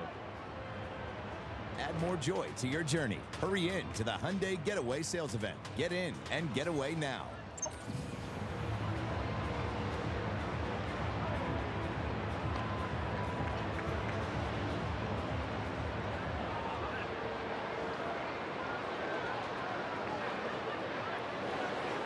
Roansy Contreras getting ready for the Angels.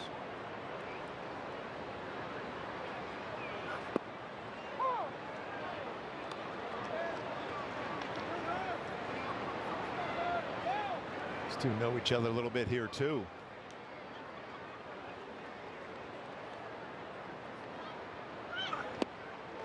It's a great changeup. Good arm speed that faded down and away.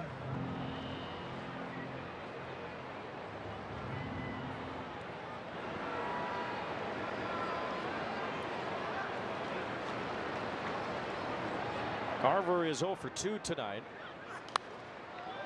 Count is no balls and 2 strikes. I think they change up at 90, 98 mile an hour fastball.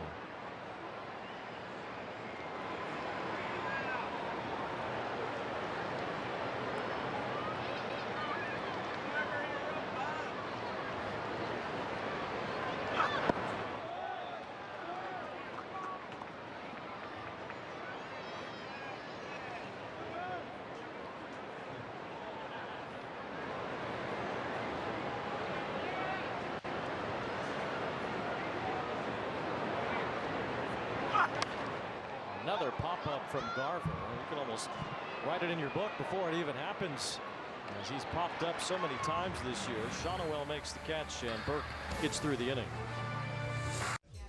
Kyle just made a decision that would change his whole world.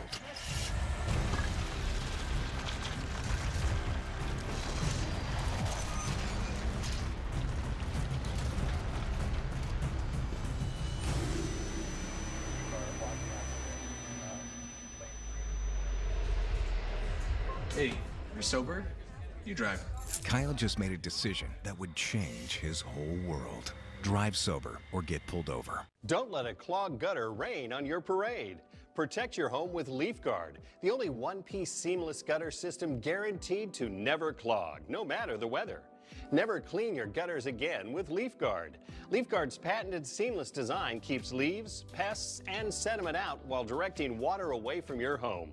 preventing wood rot and foundation decay, giving you peace of mind that your home and family are protected from water damage with the industry's premier maintenance-free gutter system. LeafGuard is the smartest solution in gutter protection, proudly protecting your home by getting it right the first time for a lifetime. From manufacturing to installation, LeafGuard handles the entire process from start to finish. Invest in your home with a company you can trust. Call 888-6LeafGuard right now for a free estimate and save 20% plus $500 off your purchase and installation. LeafGuard, get it today, protected for life.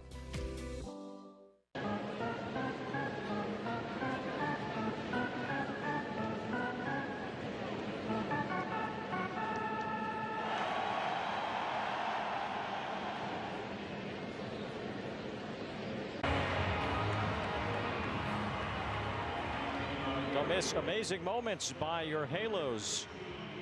Join us for every Angels home game in 2025 by placing your season seat deposit today. For more info, angels.com/season seats.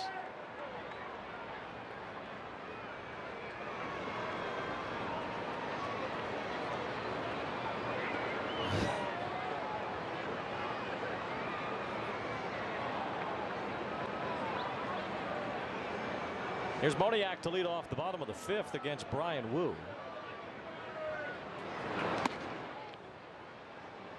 Only 2 hits for the Angels off Woo so far. Double from Rendon to lead off the second, but he didn't score. A homer by Adele in the third. He did score, hitting his 19th home run of the year. Moniak busted one last night as he bounces to Turner here, and that's the first out of the inning. Moniak hit a ball 433 feet last night. Yeah, let's take a look at our Frontier play stance. Bryan Woo today with his sweepers got a couple punch outs on that pitch. More success lately with his secondary pitches. You mentioned how many fastballs he will throw, but his secondary pitch has been a lot better.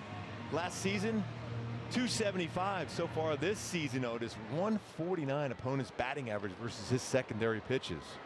He's got those working to go along with that power fastball. With the control he has with his fastball, makes it more difficult.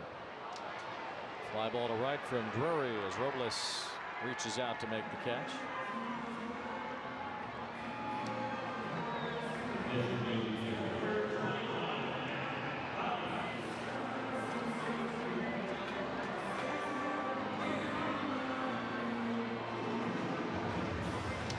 Here's Dice, who hit a long fly ball his last time up. It was caught by Rodriguez out in front of the wall. Dice swung the bat well here at Angel Stadium. Can certainly put a charge into it. Bryan Woo's been tough again, and he's kept his pitch count down, something that has helped him get into the 7th inning in 5 straight starts. Doesn't walk batters. He's around the strike zone. Career against the Angels 1-0 with a 2.81 ERA. Has walked 9 hitters in 72 innings this year. Or rather, in 92 innings this year. With 70 strikeouts. It's a pretty good ratio. George Kirby's much of the same. 1 ball, no strikes. Dice had a good cut, fouls one back. Kirby's numbers: 161 innings, 21 walks, and 153 strikeouts. Amazing. Even tomorrow, too, with Miller, 33 walks in 150 plus innings. Yeah, Gilbert 31 in 170 innings. Castillo's the quote unquote wild one. He's walked 45 in 165, and that's not that much either.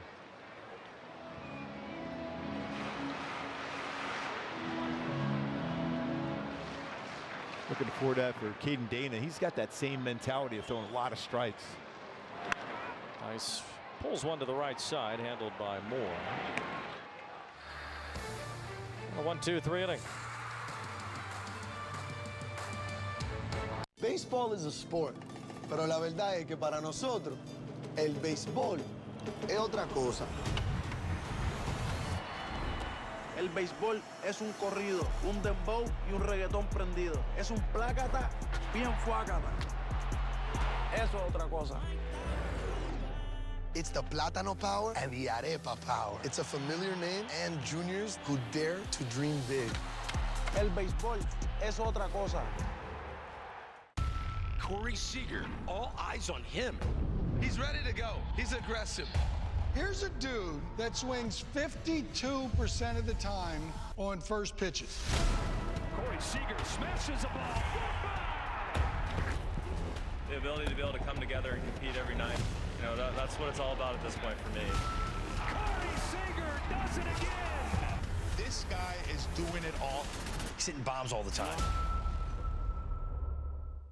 Weekday mornings on MLB Network. Wake up to baseball's hottest stories, big name guests, and a whole lot of fun. MLB Central, the show baseball fans and baseball players wake up to.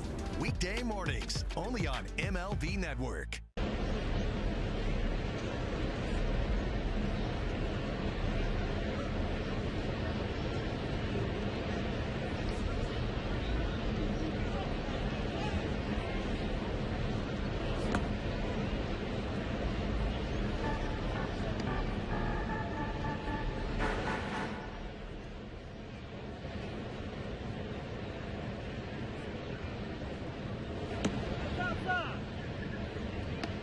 Angels Baseball and Valley Sports brought to you by Hyundai. Get away with a great deal only at the Hyundai Getaway Sales Event. Visit HyundaiUSA.com today.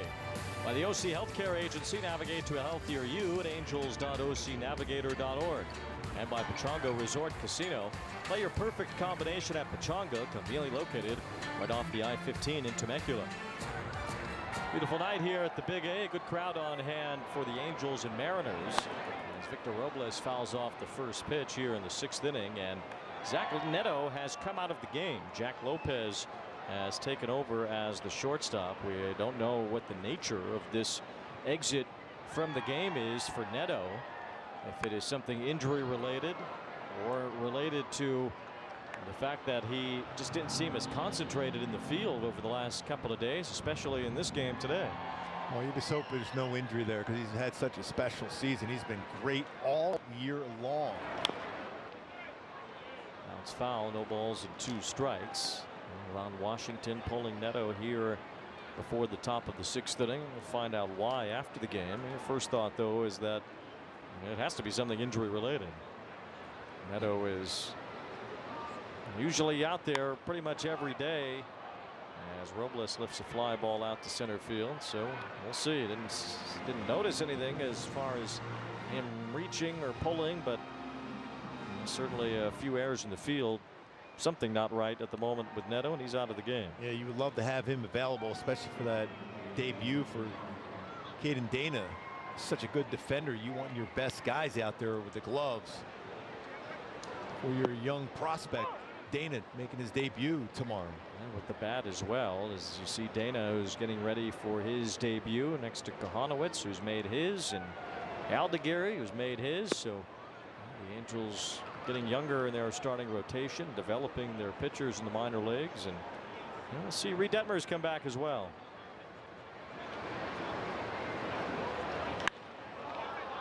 Crawford lifts a fly ball pretty deep. Moniak back near the track for it. 2 up, 2 down. What, Brock Burke threw the ball really well again tonight.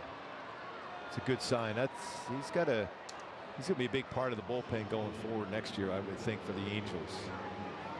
So another solid performance by him. A couple more strikeouts. One with Quijada, Jose Quijada. Forget as well that the rosters expand tomorrow, so there will be 14 pitchers and 14 position players for each team. So with the National, their extra position player on Darren Baker. Yeah, I saw that. How great is that? A kid who makes here at home plate here in the World Series. Yeah, he's making his major league debut nearly 22 years after he already made his debut on the world stage. Yes, when Dusty was there with the Giants. It was JT Snow made the save on that one, right? Yep, rescued by JT Snow on what could have been a play at the plate. David Bell was actually the base runner that was headed for the plate when JT Snow yanked Darren Baker out of the way and made national headlines during the middle of the 2002 World Series against the Angels. change the minimum age for bat boys after that. 3 balls, 2 strikes. Really an unbelievable moment. It stood the test of time, and Darren Baker is still known for that even now as he's at his own professional baseball career, and he'll be a big leaguer tomorrow.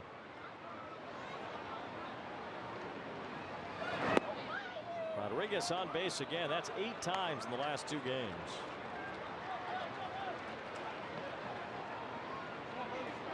Well, you're seeing a much different hitter right now going for Seattle.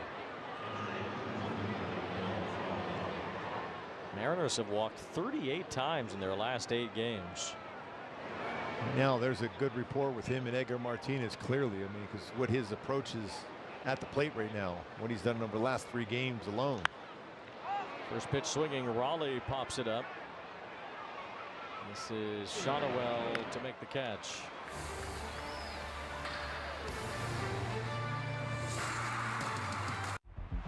Can't recall another baseball game where emotions ran so high.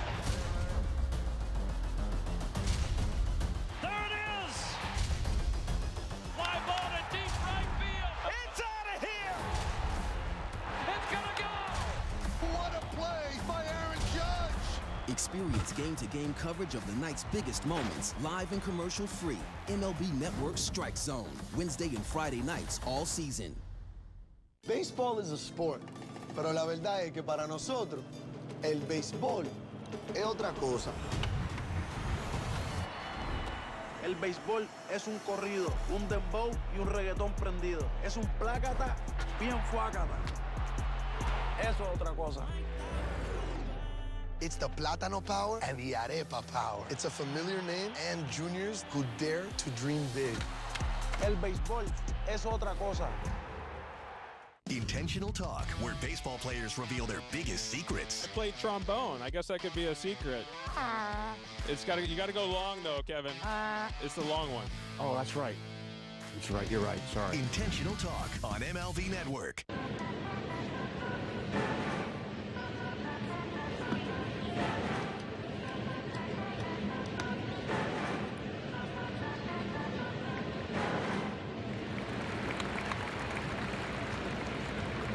Cam replay. Joe Adell against Seattle with some power this season.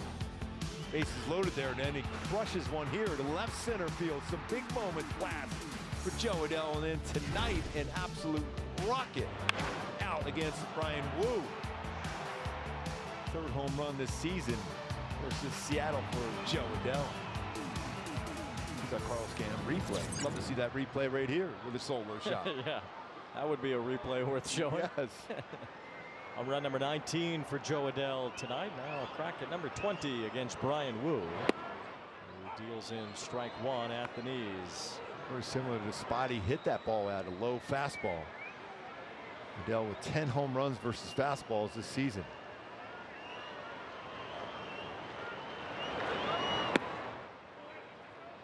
Ball 1 strike. Adell's hit 3 home runs against the Mariners. Don't forget that pinch hit grand slam that he hit at T-Mobile Park. One of the more fun moments of a season. The Angels are trying to find wins over the last month of the year. 2 balls and 1 strike.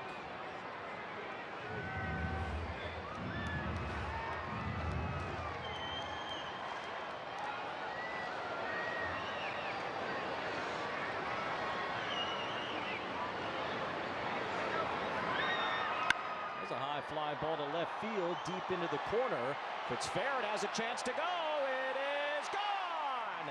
There's the 20th home run for Joe Adell, and there's your Carlos Cam replay. Yes, replay that one again. Joe Adell, 110 off the bat, launch angle of 44 degrees. That had some height to it and some distance. Adell says hello to the 20 home run club. It's our Arco top tier play. Fastball in, lifts it out. Another home run versus a fastball for Joe Adell. That one goes 403. The other home run was 405. Buzz going here. One toward the right field line. Long run. Robles moving over, diving, and makes the catch. Well, I'll tell you what, he's incredible in the outfield. I had no idea how he was able to get to that baseball. That is a center fielder playing right field and making that play. That's some serious ground to cover. And he controlled the baseball as he hits the ground and the glove. Some strong hands and wrists to be able to hold on to that baseball, really. Excellent play by Robles. Stops the brief momentum swing for the Angels after Adell's second homer of the game. Angels only down by 2 as Jack Lopez bats for the first time tonight in place of Zach Neto. I don't know the reason for Neto's being pulled from the game as Lopez looks at a strike.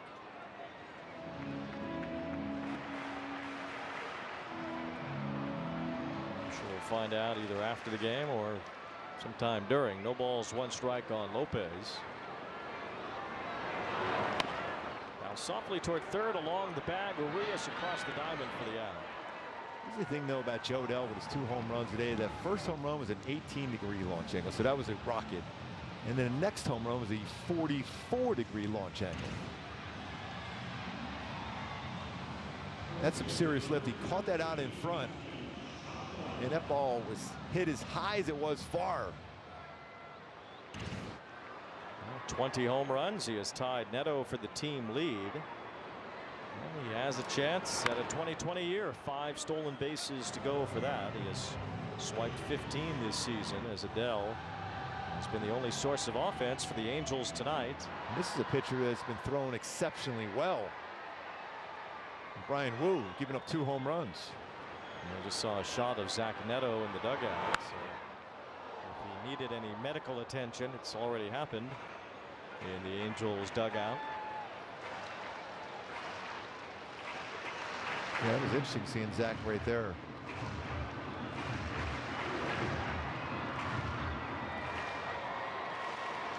Despondent might be a good word. The way Zach appears right now in the dugout. Hopefully, if there was an injury concern, nothing too serious. 0-2 as Shotwell takes ball 1. One thing about Zach Neto, he'll be bouncing back right away tomorrow. He'll be out early if he's healthy, working on some things. Shotwell loops one to left field. That should end the inning as Arozarena's there. But Jo Adell's at 2 home runs tonight. Numbers 19 and 20 for the year. He hit a tracer and he hit a moon ball. 44-degree launch angle for Joe. Can't recall another baseball game where emotions ran so high. There it is! Fly ball to deep right field. It's out of here! It's gonna go! What a play by Aaron Judge! Experience game-to-game coverage of the night's biggest moments, live and commercial-free. MLB Network Strike Zone, Wednesday and Friday nights all season. Want to elevate game night? Turn on MLB Big Inning, a revolutionary way to see the biggest moments from every game, live and commercial-free. Find it on the MLB.tv home screen. MLB Big Inning, every game night on MLB.tv. The power of baseball goes beyond the field. It starts with kindness, reaching out a helping hand. Even the smallest gestures mean the world to a lot of people.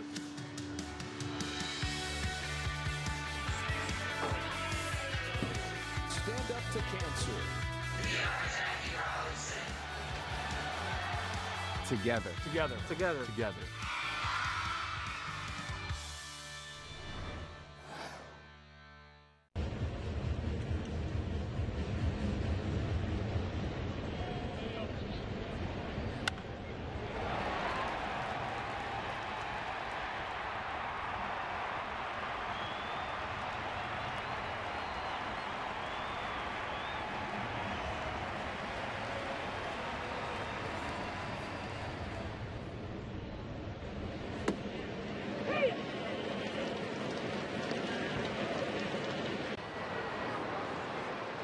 Jo Adell has 2 solo home runs tonight. He's kept the Angels in this game. And it's just 4-2.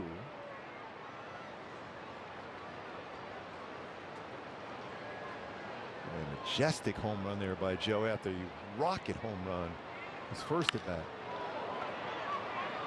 Coming in for this one, Moniak makes the running catch. Get some solid defensive plays down in the outfield tonight.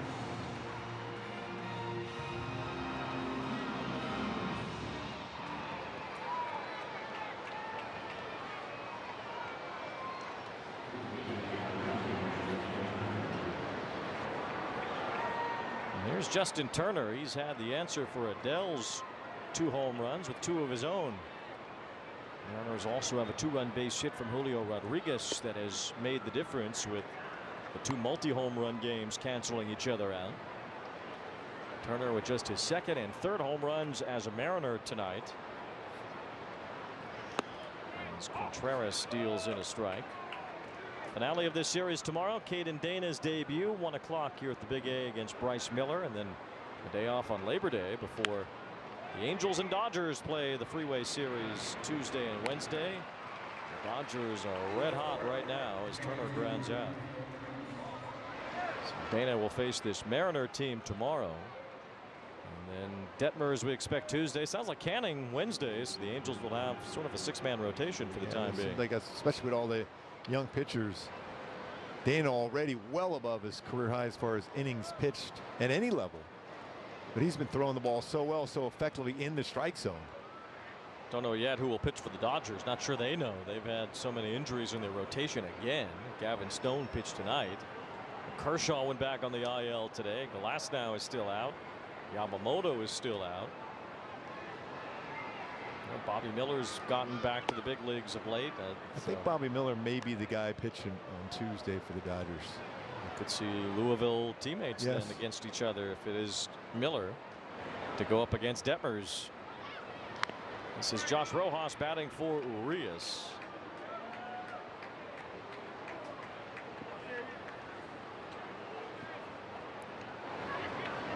He'll stay in the game to play third base. Left-handed option against Contreras. With Arizona losing to the Dodgers 8-6 tonight. San Diego lost to the Rays earlier 11-4, so the Dodgers suddenly up by 6 games again in the National League West after their lead had been cut to 2. For now they have pushed Arizona and San Diego backward. The Phillies with their win, they're at 80 wins. It looks like Milwaukee held on today. They got their 80th win of the season. A race for the number 1 and 2 seeds in the National League. Well, the Brewers have won 13 of their last 17 as they have clamped down on the National League Central, even with the Cubs playing better lately. And the Cubs have been on fire. They have. They've been scoring runs in bunches. They've won 9 of their last 10. Look at that, and they're still 10 games out. Yeah. They're How closer. good Milwaukee's been playing. Closer in the wild card now. Cubs are 4 back of Atlanta. And the Mets are only 2 back of Atlanta for that 3rd wild card spot in the National League. So it's getting interesting. American League as well. Twins got absolutely smashed by Toronto tonight, 15-0. Mentioned the Royals have had a setback this week, losing to Houston again tonight, 5-2. As Dylan Moore hits a fly ball toward the right field line. Long run, moving it down to foul ground. He can't quite reach it. Detroit edged Boston tonight 2-1. That helps the Twins cause a little bit. The Red Sox are closer than the Tigers, but Detroit is also right there, 5 back.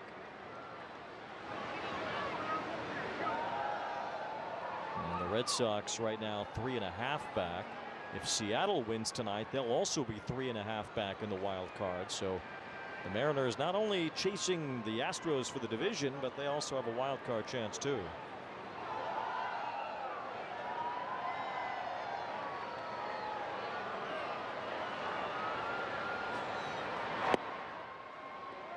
It's a little below the strike zone. That's a pretty good take by Dylan Moore. It's a good pitch by Contreras.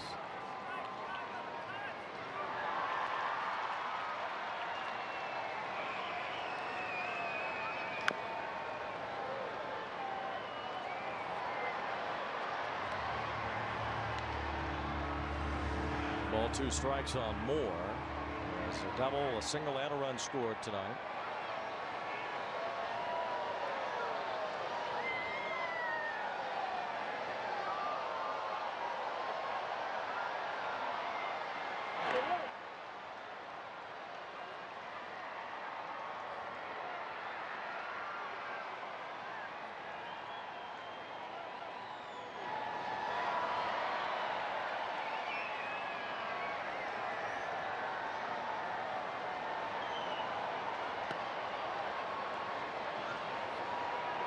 Overthrowing his slider on that one.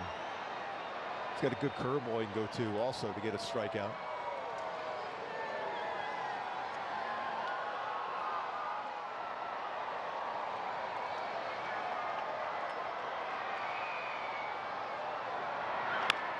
Bounced up the middle. Drury will take this to second for the force out to end the inning. Well, time to stretch at Angels Stadium. The Angels only down by 2. From the day's first pitch to the night's final out, MLB Network sets the stage for fans every day. So it'll be interesting to watch what happens here all season long. See the players who are making a statement. Hey, let's check out the board, folks. With live games every week. Inside the park we go. Cutting-edge baseball chatter. Plus highlights, analysis, and live look-ins on MLB Tonight. MLB Network. The game is the star. Man, I've seen things you wouldn't believe. But this I have not seen. You know, nothing phases me, man. Nothing. But these guys got me phased. Now, this game found another gear. Think you've seen this before? Keep watching. Christopher Russo is the Mad Dog. Things are shaping up as far as 2024 is concerned. And the only thing he loves more than baseball is talking about it. It's a fun time of the year. Watch High Heat on MLB Network.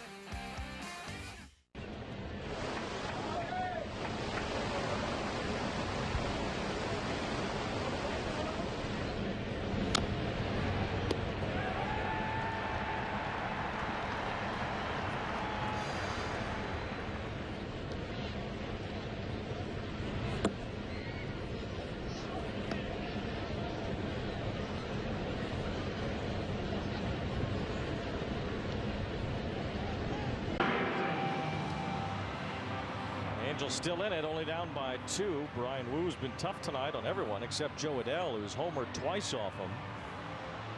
The Angels have Anthony Rendon leading off the bottom of the 7th. Josh Rojas now taking over for Urias at 3rd. Goes to the bullpen again, being solid. You still have a shot at coming back in this game. You're just a base hit and home run away from tying it.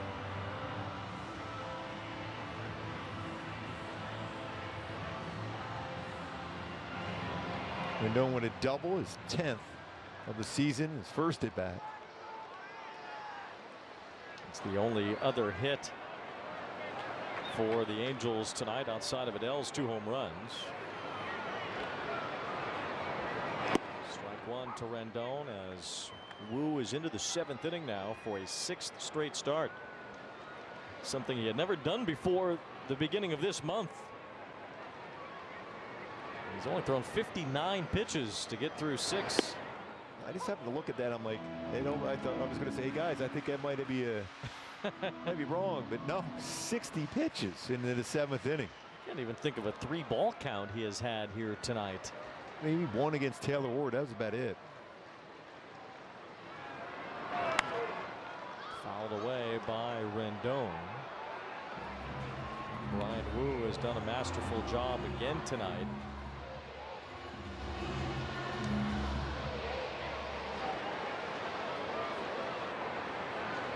He's only thrown 16 pitches out of the strike zone in this one. Down the line, base hit for Rendon. His 2nd tonight. Arozarena cuts it off and holds Rendon to a single. The tying run will come to the plate here in the 7th. 2 hits for Rendon plus 2 for Adell. They've both been home runs at various launch angles. I mean, it's amazing when we talk about that 18-degree launch angle. He gets that on the line and a 44-degree launch angle lifted in the air. Real good idea of the StatCast here against Bryan Woo. When you look at the hardest home runs allowed, 2 of them tonight for Joe Adell against Woo. This is all time for as far as hardest hit baseballs for home runs against them. That's how impressive Joe has been against Bryan Woo tonight. Really good job, our guys in on the truck on that one. I mean, it's amazing when you see the difference when we talk about the launch angle between an 18-degree and a 44-degree launch angle. Ball 1 to Logan O'Hoppe.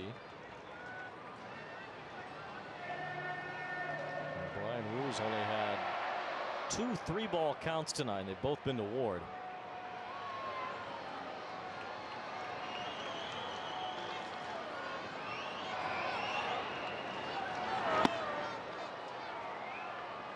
One ball, 2 strikes. Second half, Logan O'Hoppe has had a tough time making contact. 2 more strikeouts tonight. They've been a bushel full. And both have been on a sweeper here from Wu.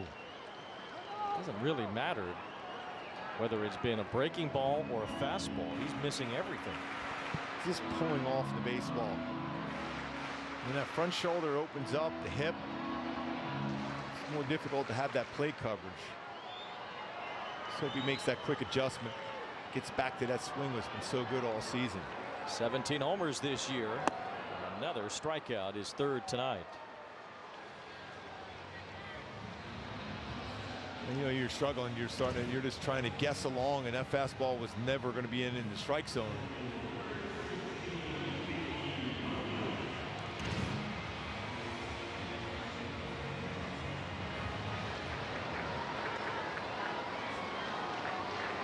Moniak's got the power to tie it up, though.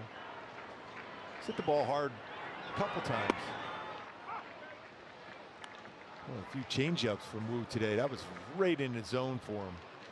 Moniak cracked one 433 feet. A long home run for Mickey last night. Had a big cut there. Yeah, he did. He just missed. Much quicker on the fastball upstairs. Oh, that is some sound and some serious distance. That's his 10th home run. Double figures in home runs. 14 the last year. No balls, 2 strikes here on Moniak, who's grounded out twice in this game against Wu. He lines it toward right center field. After it is Robles in the gap. That ball is deep, and it's gone! Mickey Moniak has tied the game. A 2-run homer off Wu, and it's 4-4. He is a Moniak. 11th home run, 106 off the bat. Changeup. A pitch he struggled with earlier, not anymore. Tie ball game just like that. Base hit and a blast. The Mick. Loving to see that enthusiasm in there now, going to the bullpen after that swing. Mickey, so fine. Now, Bryan Wu had only allowed 7 home runs all year. He has given up 3 tonight. And Mickey Moniak's game-tying shot is the shower ball for Wu. It's 4-4 in the 7th. Bobby Witt Jr. is an absolute superstar in the making. I've never seen anything like him. He's one of the best players in baseball. Highlight reel play, Bobby Witt Jr. That's why we call him Bobby Baseball. He is a generational talent. I want to win a World Series. I want to do it in Kansas City. This guy is the cream of the crop right now. Sensational again. It is crazy, wiry, athletic pop that's only going to get better. Christopher Russo is the Mad Dog. Things are shaping up as far as 2024 is concerned. And the only thing he loves more than baseball is talking about it. It's a fun time of the year. Watch High Heat on MLB Network. Man, I've seen things you wouldn't believe. But this I have not seen. You know, nothing phases me, man. Nothing. But these guys got me phased. Now, this game found another gear. Think you've seen this before? Keep watching.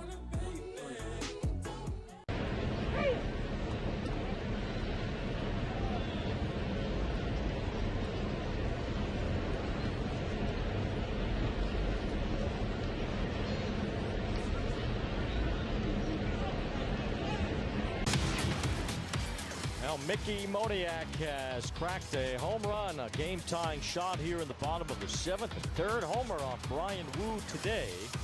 And after a brand new ball game, it's 4-4. Yeah, nice little at bat. Gets it going. We're known with a base hit. Then they 2-run home run by Mickey Moniak on a changeup. Kept his hands back and on the line. gets that one out at 106 off the bat. What a swing.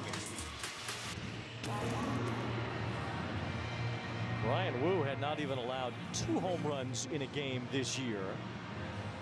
Until tonight, he's given up 3. His career high 4 he allowed in a game against the eventual world champion Rangers last September. JT Chargois initially in the game here out of the bullpen for Seattle and issuing a strike to Drury. That slider looked like a little bit off the plate, but he does have a good breaking ball.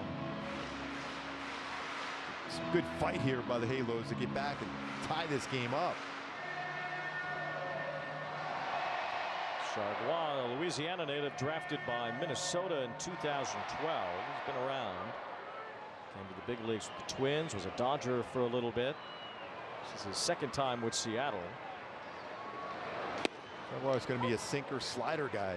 There's a sinker after the slider first pitch. Boy, still going back to that swing by Monier. Changeup, a pitch he struggled with, even if it was on top of a 96-mile-an-hour fastball. Fouled that one back and got that changeup back. See, a swing like that sometimes as a pitcher, Wayne, when you throw a 96-mile-an-hour fastball and he fouls it like that, you go, oh, he's on my fastball. Let me go back to the changeup, but he did, and then he rocketed out to tie the game up.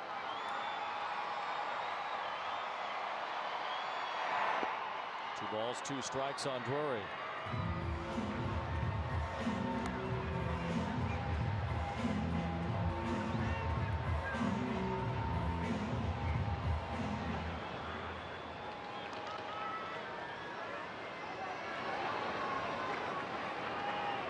Takes Tyler Anderson off the hook.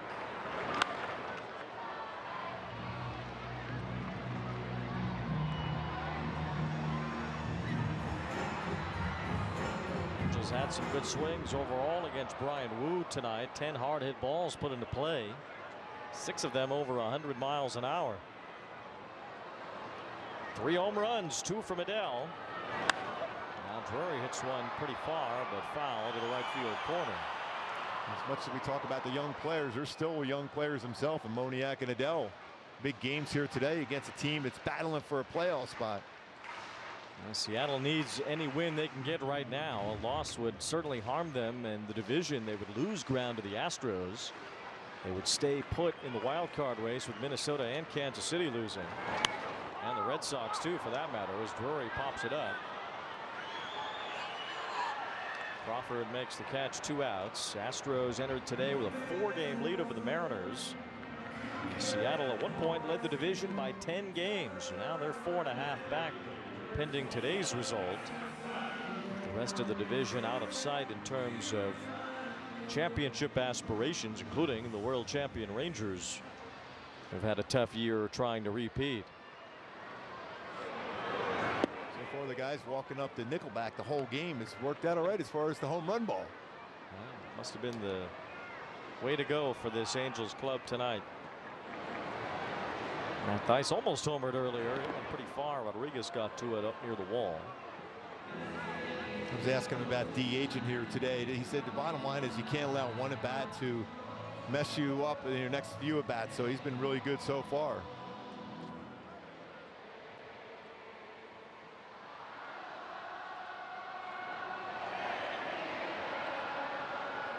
Two 2-0. Ball 3 to Matt Thaiss. Imagine you'd green light him here. Yes, definitely. Although with Joe and Mel on deck, I don't know. You might want to see Joe swing the bat again this inning.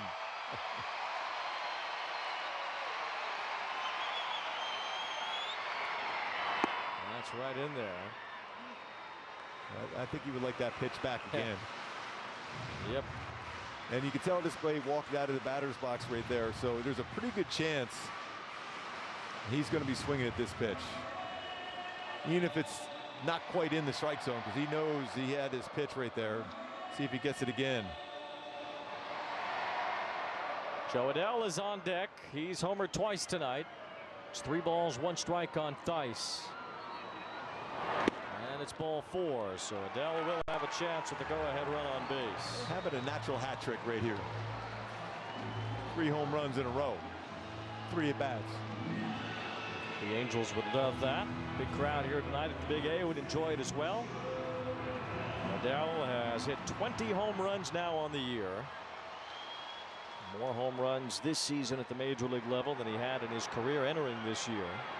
Getting a chance pretty much to play every day. He has made the most of it, especially in the second half of the season where his numbers have enhanced.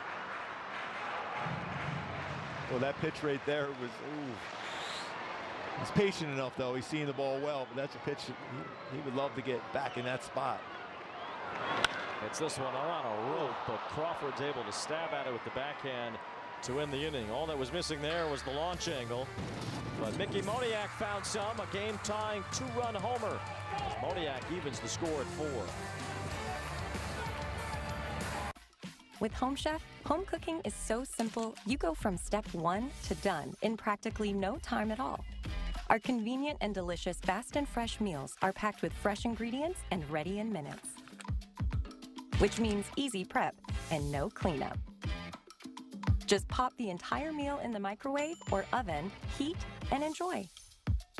Delicious, meat simple. Get 18 free meals plus free shipping today at homechef.com. Those look good. We've got to get you some. Oh, we don't need to get one. No, today. Are you serious? I'm serious, baby. Your boots have holes in them. All right. They look so good. So that's how they're so productive. They use Fiverr. Look how quickly they find freelancers. So simple. Yeah, but why are they working in the dark? Grow your business easily with freelancers. Fiverr. Learning to invest with Greenlight has really paid off. Huh. Reminds me of how I learned about investing. Yeah, I never learned about investing. Is there water in this thing? Bring your family into the financial future. With the Game Time app, I paid 60% less than this guy. What? And it's not just sports tickets. It's also concerts. Performances, too! Oh, come on! Download Game Time. Last-minute tickets, lowest price, guaranteed.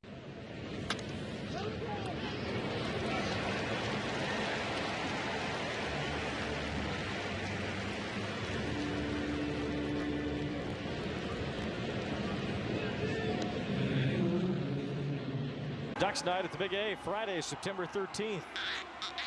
Join us for fun-themed in-game entertainment and a special co-branded Angels and Ducks hat giveaway. It'll be for the first 25,000 fans, and you can go to angels.com/promotions for more info on Ducks night.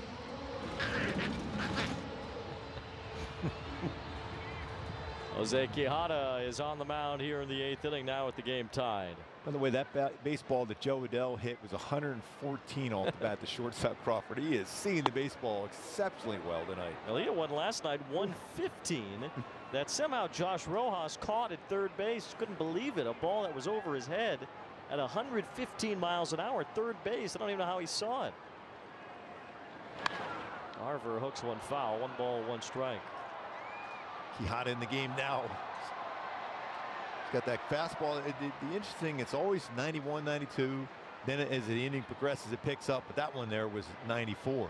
But Joe Adell, you're going back to what you were saying, Wayne, he's seeing the ball well. I mean, it's a great pitching staff he's had success with 4 home runs against him this year.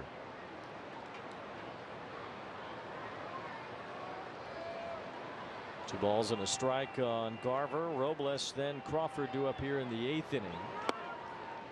Quijada has been outstanding against left-handed batters, especially since coming back to the big leagues. I wonder if they would let him to face Rodriguez if anyone reaches here.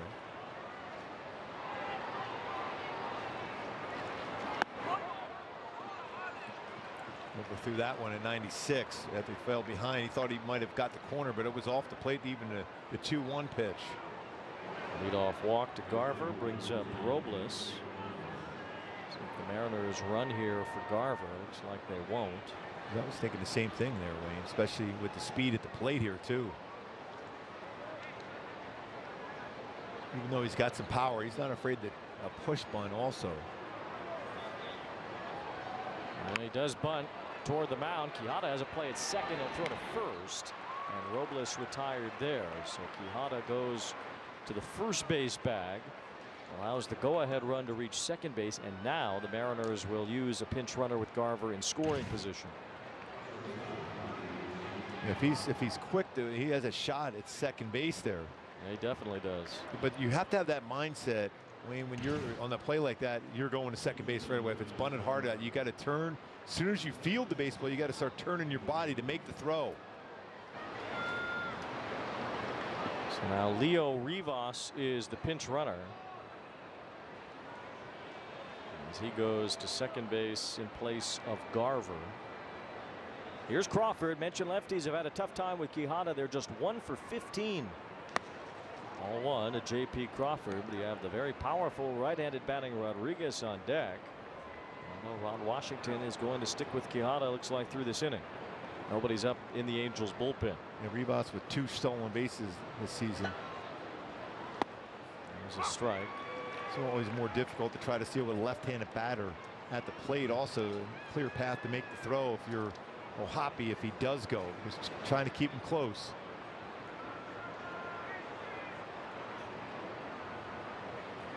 Crawford gets hit by the pitch and looks out at Quijada. Certainly couldn't have been any intent there, as Crawford has the home plate umpire grab him. Some of the Mariners approaching the top step of the dugout. And certainly these two teams have been there before, but looks like a good job by the home plate umpire Jansen Visconti to disrupt Crawford, who is still heated as he goes toward first base. And now Mike Malinsky, the second base umpire, steps in front of Quijada. Gets him right on the shoulder. Remember, he got hit by that pitch by Tyler Anderson there.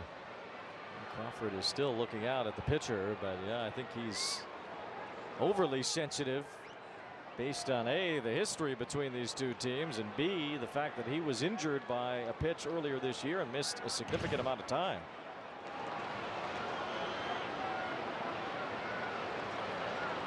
Now Ron Washington wants a word with the home plate umpire. I don't think any warnings were given. I didn't see any, at least.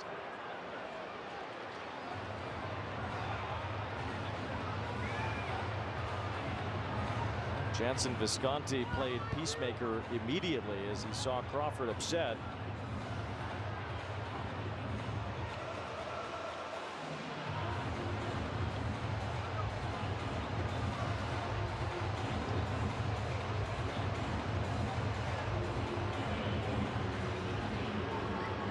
Now all of a sudden you got Julio Rodriguez, who's already had a huge game up here now, with some good speed on the bases too for Seattle after the Halos just tied it up. Now you can get a ground ball double play if you get the ball on the ground for Rodriguez.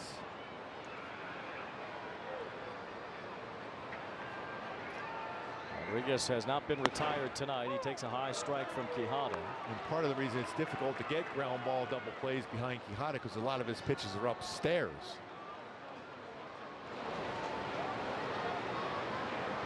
Now it's conceivable you could put a pickoff play on with Drury and Quijada.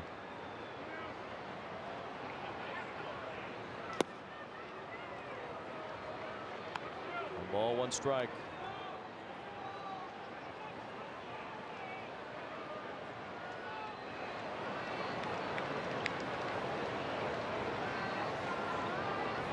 Rodriguez hitting .552 against the Angels this year, and he grounds to second. Drury has it. Shovel to second, one. Lopez to first. Two.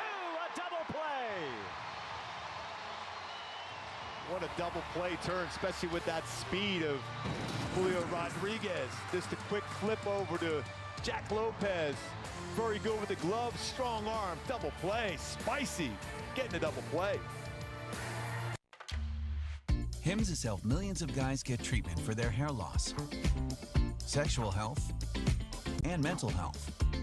At Hims.com, you can find a range of chews, sprays, serums, and pills made by combining multiple doctor-trusted active ingredients into innovative products formulated for results. Find the option that works for you. Get started today at Hims.com.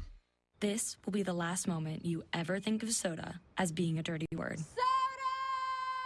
Because this is Poppy, and Poppy is soda. It tastes like soda, even better than others. It looks like soda, smells like soda, and fizzes like soda. Because it is soda. It will be the soda your kids and grandkids think of when they think of soda. And that's because this soda has none of the bad stuff. Instead, it has all of the flavor. The future of soda is now, and it's called Poppy. When it comes to tickets, pick TickPick. You're picking the best prices guaranteed, with no hidden fees ever. Pick from thousands of live events. No hidden fees, more savings. Download the TickPick app. Join the million-plus fans who have made game days more entertaining by playing along on Underdog. Basketball fans from all over the United States have won over $1 billion. Underdog Fantasy, calling all dogs. I feel like I lose track of at least $500 a month. Yeah, maybe that's because you still use spreadsheets. Haven't you heard of Rocket Money? No, but you're probably going to cut me off and tell me about it. It's an app that tracks your spending in real time, lowers bills, and helps you find and cancel sneaky subscriptions. Sign me up. Stay on track with your finances and download Rocket Money today. Our Jimmy John's scoreboard shows a tie game. The Angels have fought back, trailing early. They were down 4-1. They've made it 4-4 thanks to the long ball. And here's Colin Snyder facing the top of the Angels lineup here in the 8th inning. Yeah, he's throwing the ball really well. This is 32nd game, an ERA 1.47. His opponent's batting average of 223. Taylor Ward leads off here against Snyder. 10-game hitting streak for Ward. He's 0 for 3 tonight. There's a lot of sweepers, about 39%. Fastball up and in there to Ward. His fastball 92 to 97 range. Throw a sinker, any four-seamer, also a cutter.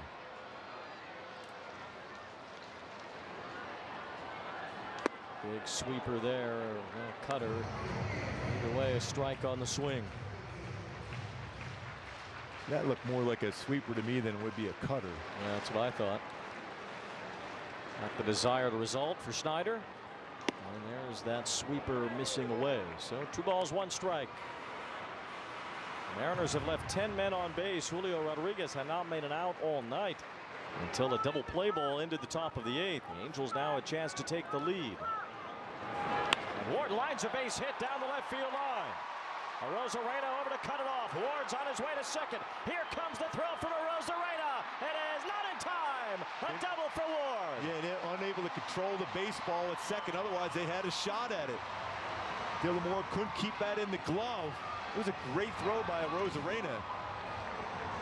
It was that little sweeper, stayed in the zone, and he lines it down in the corner. Just like that, you have a shot here.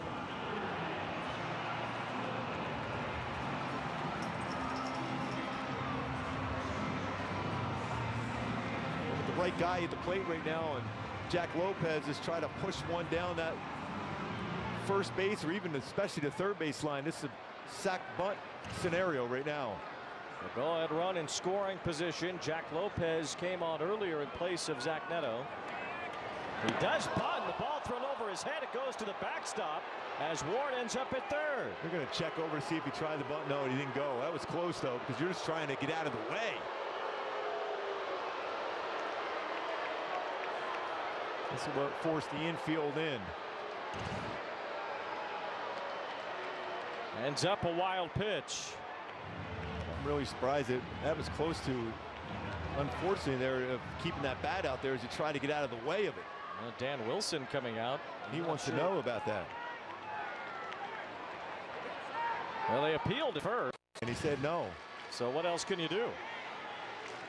But, I mean, this is one of the spots we've seen a lot with that push bunt. I don't think you do that right now just because you have Shawnuel on deck. Depending where you are in the lineup, I think you let him swing here. And this was Zach Neto's spot in the lineup. We don't know the reason why Neto was pulled from the game. Still waiting for an update on that. Might not happen till afterward, but it's Lopez's role here as you see going on. Well, it could have been his spot here with the go-ahead run at third. The infield is in for Seattle in a tie game. Lopez takes ball 2. I do like what he's doing right here. You know, if you're in a different part of the lineup, you think about maybe that suicide squeeze. But when you're the 3-4 hitters coming up, you're letting him swing, get that first hit. Infield in. Let's see if Lopez can punch one through. Waves through the breaking ball. It's 2-1. Some pretty good arms in the outfield here for Seattle.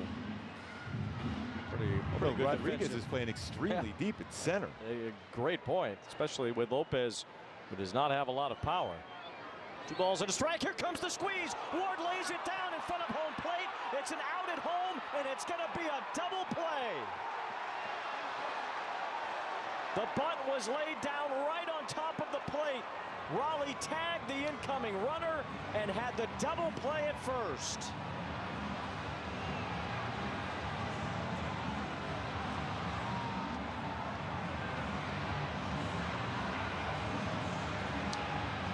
Not a lot of reason to take that risk in that spot with nobody out in the inning. As the Angels try a suicide squeeze, it was laid right on top of Raleigh. And what a job by Raleigh to get the double play.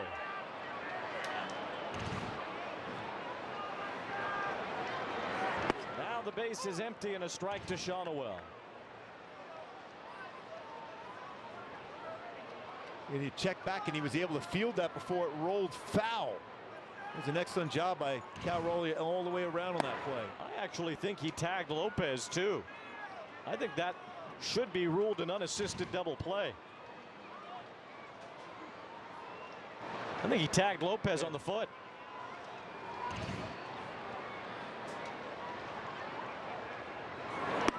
Almost like a Carlton Fisk type play where he got 2 outs essentially at the plate. Yeah, because he swung around with his glove and tagged him, it looked like.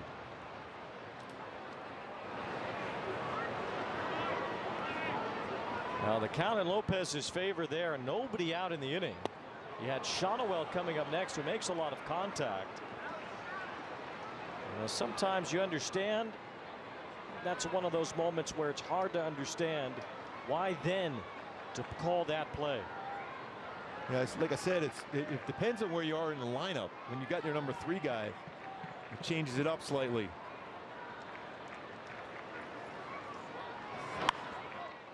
They did call it a double play 2-3, but I think if you looked at that more closely, you would see that it was an unassisted double play for Raleigh.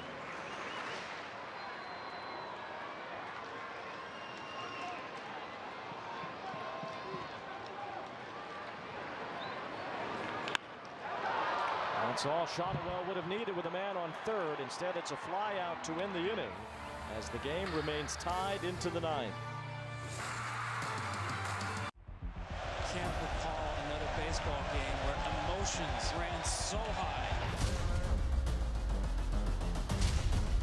There it is! Fly ball to deep right field. It's out of here! It's gonna go! What a play by Aaron Judge! Experience game-to-game coverage of the night's biggest moments, live and commercial-free.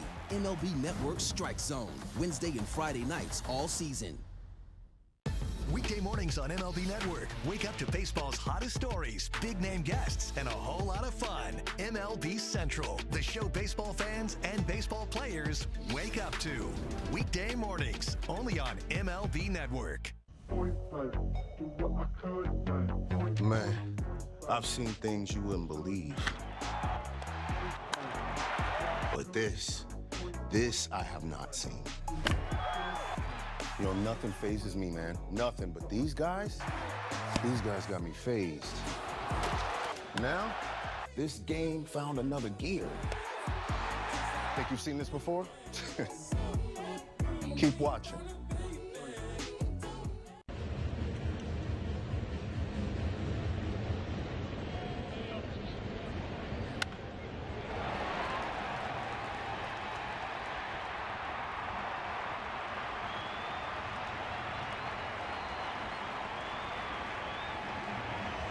#27 as the Angels host the Texas Rangers. The first 25,000 fans will receive a golf rope hat courtesy of Nitto Tire. Visit angels.com/promotions today. A tie game in the 9th inning, which means the closer is entering for the Angels. Here is the fireballing rookie Ben Joyce, who will face Cal Raleigh, then Arozarena and Justin Turner. Here in the top of the 9th inning, with the score still improbably tied. The Angels had the go-ahead run on third with nobody out in the bottom of the 9th inning. A suicide squeeze was called. Taylor Ward made his way to the plate. The ball was bunted on top of the plate as Cal Raleigh tagged the incoming runner, and seemed to tag the batter as well, but they called it a double play after the ball was thrown to Turner at first. As Jack Lopez couldn't get that bunt down. I'm sure Ron Washington will be asked about that after the game and about the reason for Neto coming out as well, as Raleigh lines out to Drury. That was a big out because Cal Raleigh's had so many big hits and big moment hits for Seattle. That was a rocket. 108.4. But an out. That is an out, and here is Arozarena, who is 0 for 4.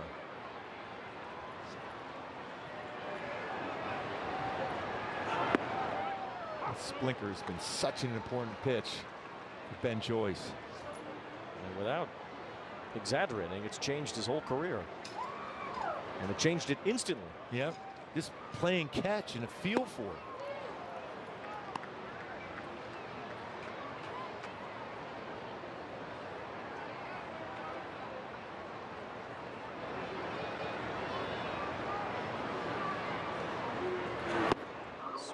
And was 103 on the gas that time.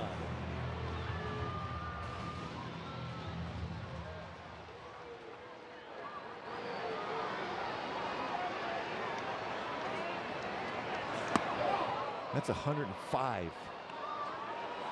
104.7 officially. You hear the oohs and ahs of the crowd as Joyce reaches back with a big fastball, bigger than most, bigger than life. Breaking ball or a changeup. Maybe it just took something off the Splinker. 3-2 between Ben Joyce and Andres Munoz for Seattle. There's some serious gas out of the bullpen here. Wow. I think I got him. Wow, Rosarena's hit by a pitch. And we've seen some hit batsmen here in the last couple of innings. Crawford in the 8th, and now Joyce hits a Rosarena here in the 9th inning. With a 103-mile-an-hour fastball that Rosarena was lucky only brushed him. So you wonder if he's going to take a shot at trying to steal a bag here now.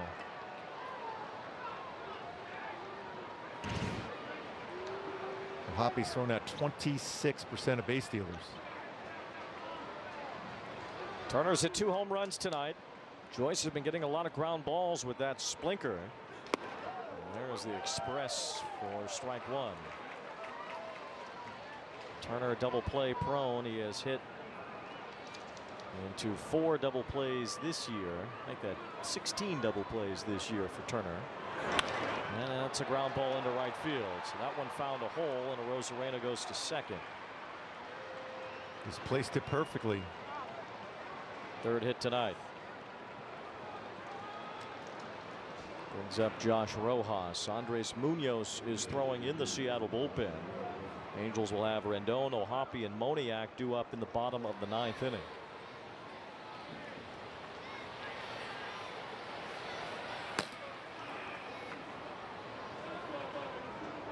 Rojas has walked in his only plate appearance tonight.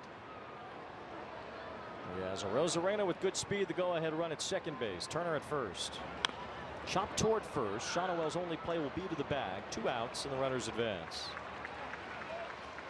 Dylan Moore will bat after we hear from Jack in the Box. I invited Deadpool and Wolverine over to whip up some mini Jimmy Bang Bang. That was a mistake. Welcome to Jack in the Box. So we might have a pinch hitter here. That's Polanco. The veteran will come off the bench and bat here. Now you do have first base open, and Seattle has used a lot of its bench already tonight. So I'm not sure who they would have available off the bench beyond Leo Rivas, and it is Rivas that is going to the on deck circle. And as far as Seattle, they've already used Rojas, they've already used Polanco, now they've already used Rivas. They still have Luke Raley available on their bench. We haven't seen him yet in this series. He would be the last man available for the Mariners here tonight. I think they're going to go after him right now. Polanco's had a rough year, but he's been better since the All-Star break. Don't forget Angels Live, presented by OC Navigator, coming up.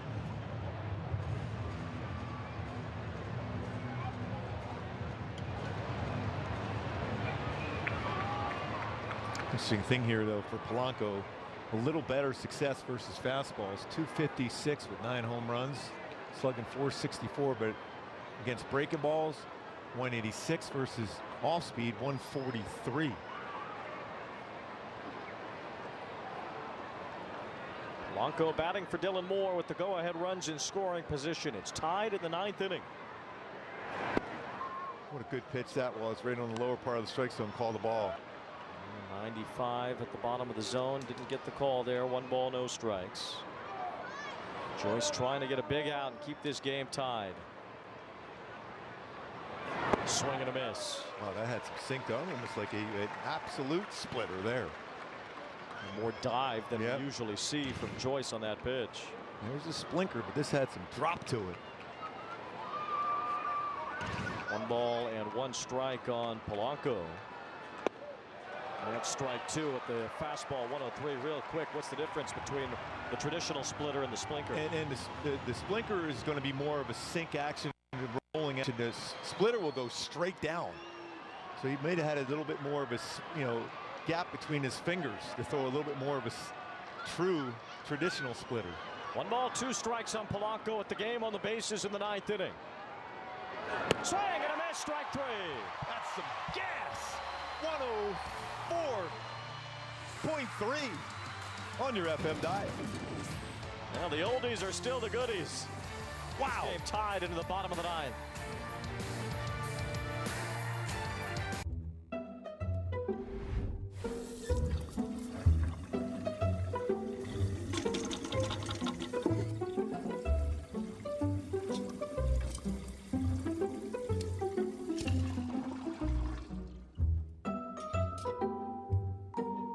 There's an easier way. From repairs and cleaning to remodeling and more, Thumbtack makes it easy to care for your home. Download the Thumbtack app and start caring for your home today. Baseball is a sport, pero la verdad es que para nosotros, el béisbol es otra cosa. El béisbol es un corrido, un dembow y un reggaetón prendido. Es un plácata bien fuácata. Eso es otra cosa. It's the Plátano Power and the Arepa Power. It's a familiar name and juniors who dare to dream big. El béisbol es otra cosa. Intentional Talk, where baseball players reveal their biggest secrets. I played trombone. I guess that could be a secret. You gotta go long though, Kevin. It's the long one. Oh, that's right. That's right. You're right. Sorry. Intentional Talk on MLB Network.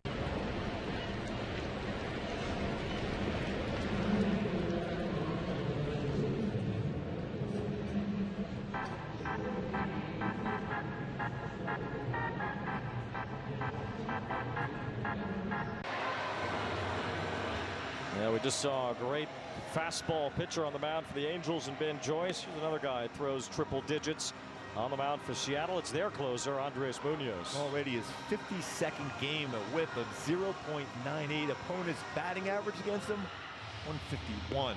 Yeah, his fastball, it's 98 to 103. Slider, he throws a lot of sliders.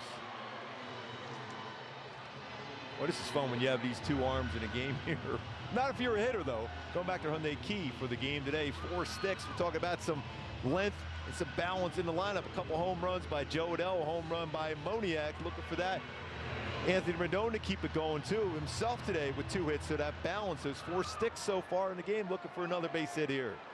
Well, 4 bases is all the Angels need now to win it. 4-4 in the 9th, and Rendon takes a high strike from Munoz.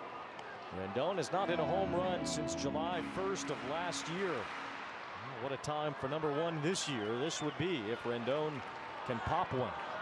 He does have 2 hits tonight and a run scored. He had a big cut there.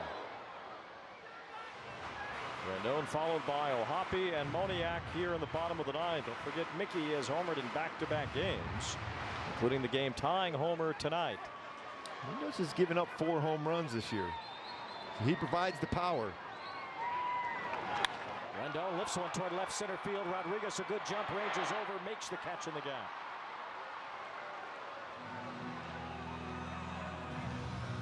A little bit of loft on that one allowed Rodriguez to run it down. He's got tremendous coverage in the outfield. And it's been a while since Logan O'Hoppe has squared up a baseball. This could be that time. The Angels have hit 2 walk-off homers this year, and one of them came off the bat of Logan O'Hoppe against Josh Hader of the Astros. And Logan has had a big hole in his bat over the course of the last several weeks now. You can see with that first step, that front hip is opening up. Step towards the pitcher. He's in between a lot. He takes another strike. He has struck out 3 times already tonight. 132 times this year. Only Taylor Ward has struck out more on the Angels. And another one for O'Hoppe. He is missing by a wide margin right now.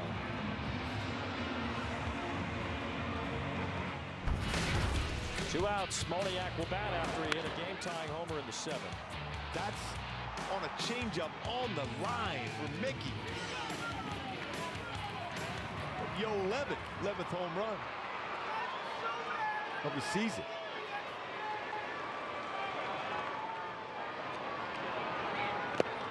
Ball 1 to Moniak.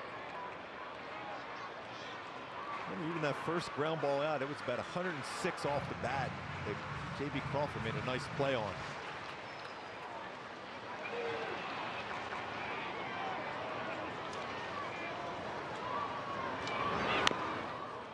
Ball 1 strike. For a guy who throws as hard as Munoz, he throws that slider a lot. A ton. Very high percentage. And usually you think, okay, you throw enough sliders, you're going to hang one, but he doesn't hang a lot of sliders, though. That's why he's only allowed 4 homers. 4-4, bottom 9. And Moniak had a good cut. That pitch was still down, but over the plate.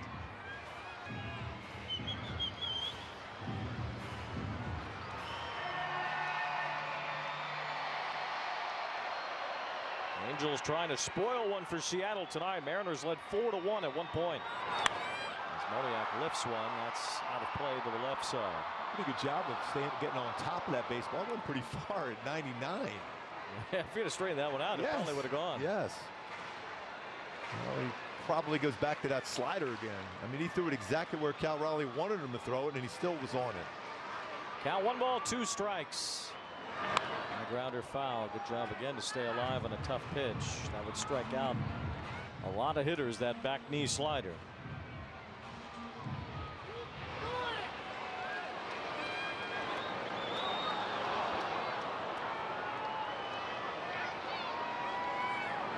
There's a high fly ball to right. Robles is going to watch it fly. That ball is gone. Say goodnight to the Mariners. Mickey Moniak wins it with his 2nd home run of the game.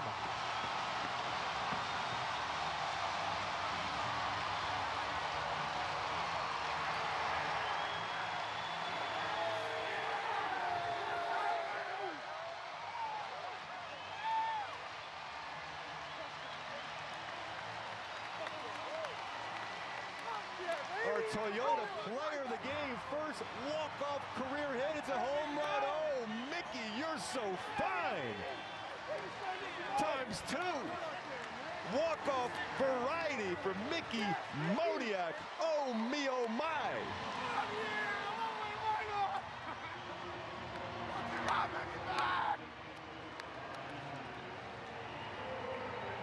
That ball was crushed. Wow.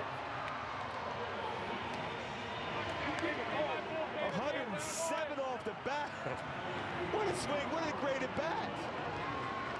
Fouled off some tough pitches. Yes. The Mick. The magnificent Mick.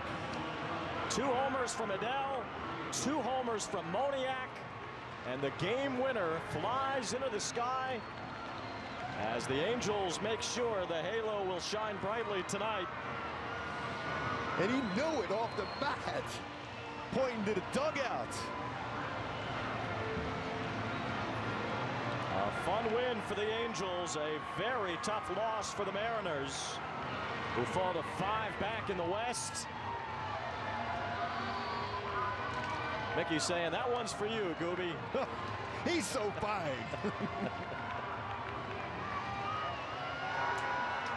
The third walk-off homer for the Halos this year, and Mickey Moniak standing by with Carlin Bay. Mickey, that is one way to get an entire stadium on their feet. Your first career walk-off home run. What's the feeling like for you right now? Undescribable. Just take that in for a second.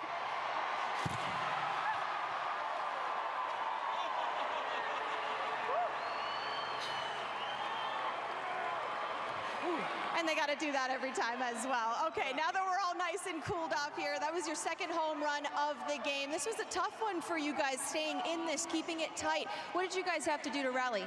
You know, we just got to, stick to it. You know, baseball's a tough game, and, we've been grinding as of late, and, but we got all the faith in the world in our guys, and, it was just 1 foot in front of the other and just try to keep going. Back at it again tomorrow against Seattle. What do you guys need to do to get the upper hand on this team? Got to keep grinding. We got Dana going tomorrow. He's going to, go out there, set the tone, and, it's our job as an offense to go out there and have good ABs and try to, scratch across as many runs as we can and, come out in the win column. All right, any last words for the fans as they're all watching you right now? Waiting for some fireworks as well here. Love you guys. Let's watch some fireworks. I thought we just saw the fire. Yes. Oh, Mickey. How do you do it? You get a slider and you go, Baya. Wow, that baseball is crushed. The Mick. Somebody get Carlin a towel. Yes. Woo. She got smashed. Oh. It's unbelievable. We'll be back to wrap it up.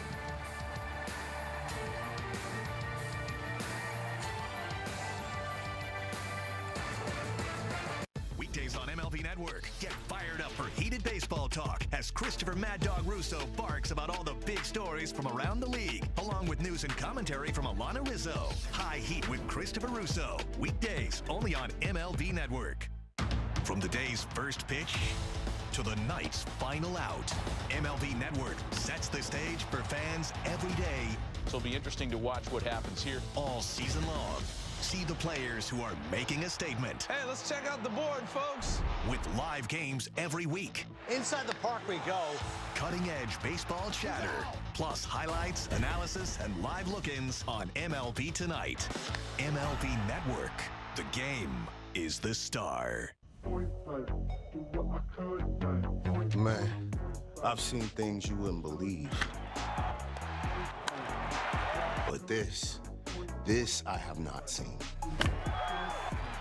Nothing phases me, man. Nothing. But these guys got me phased.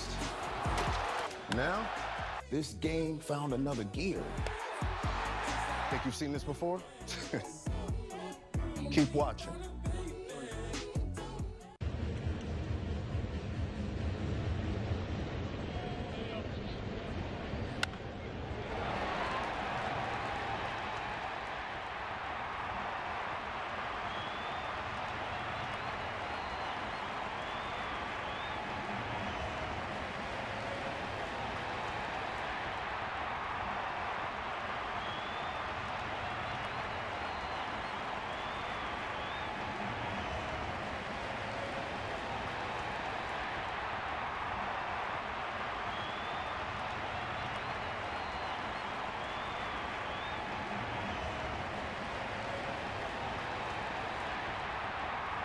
Baja Shrimp, only at El Pollo Loco. Well, the win tonight, the Angels come back from being down 4-1. They do it with the long ball. Joe Adell had 2 homers. Mickey Moniak at the game-tying and game-winning shots. The Angels have won the season series against Seattle. They could take this series tomorrow in Caden Dana's Major League debut. Join us tomorrow as Angels Live presented by Nissan will start at 12:30. Stay tuned. Angels Live postgame is coming up next with Kent French and Tim Salmon. For Gubian and Aaron Carlin Faith tonight, I'm Wayne Randazzo saying good night. Baseball is a sport, pero la verdad es que para nosotros el béisbol es otra cosa. El béisbol es un corrido, un dembow y un reggaetón prendido. Es un plácata bien fuácata. Eso es otra cosa. It's the Plátano power and the Arepa power. It's a familiar name and juniors who dare to dream big. El béisbol es otra cosa. Can't recall another baseball game where emotions ran so high. There it is!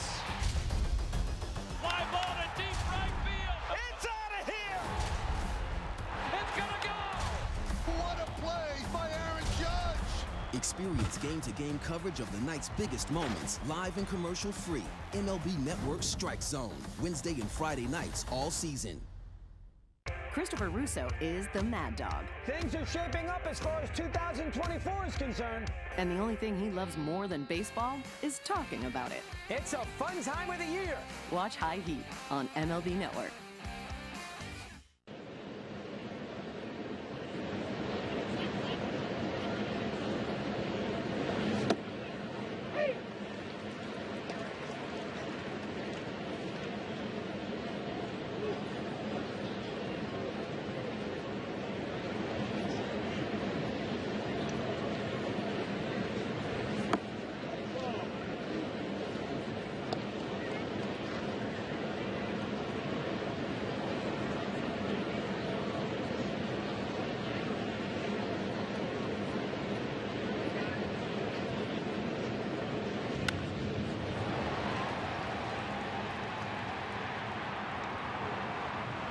The meats.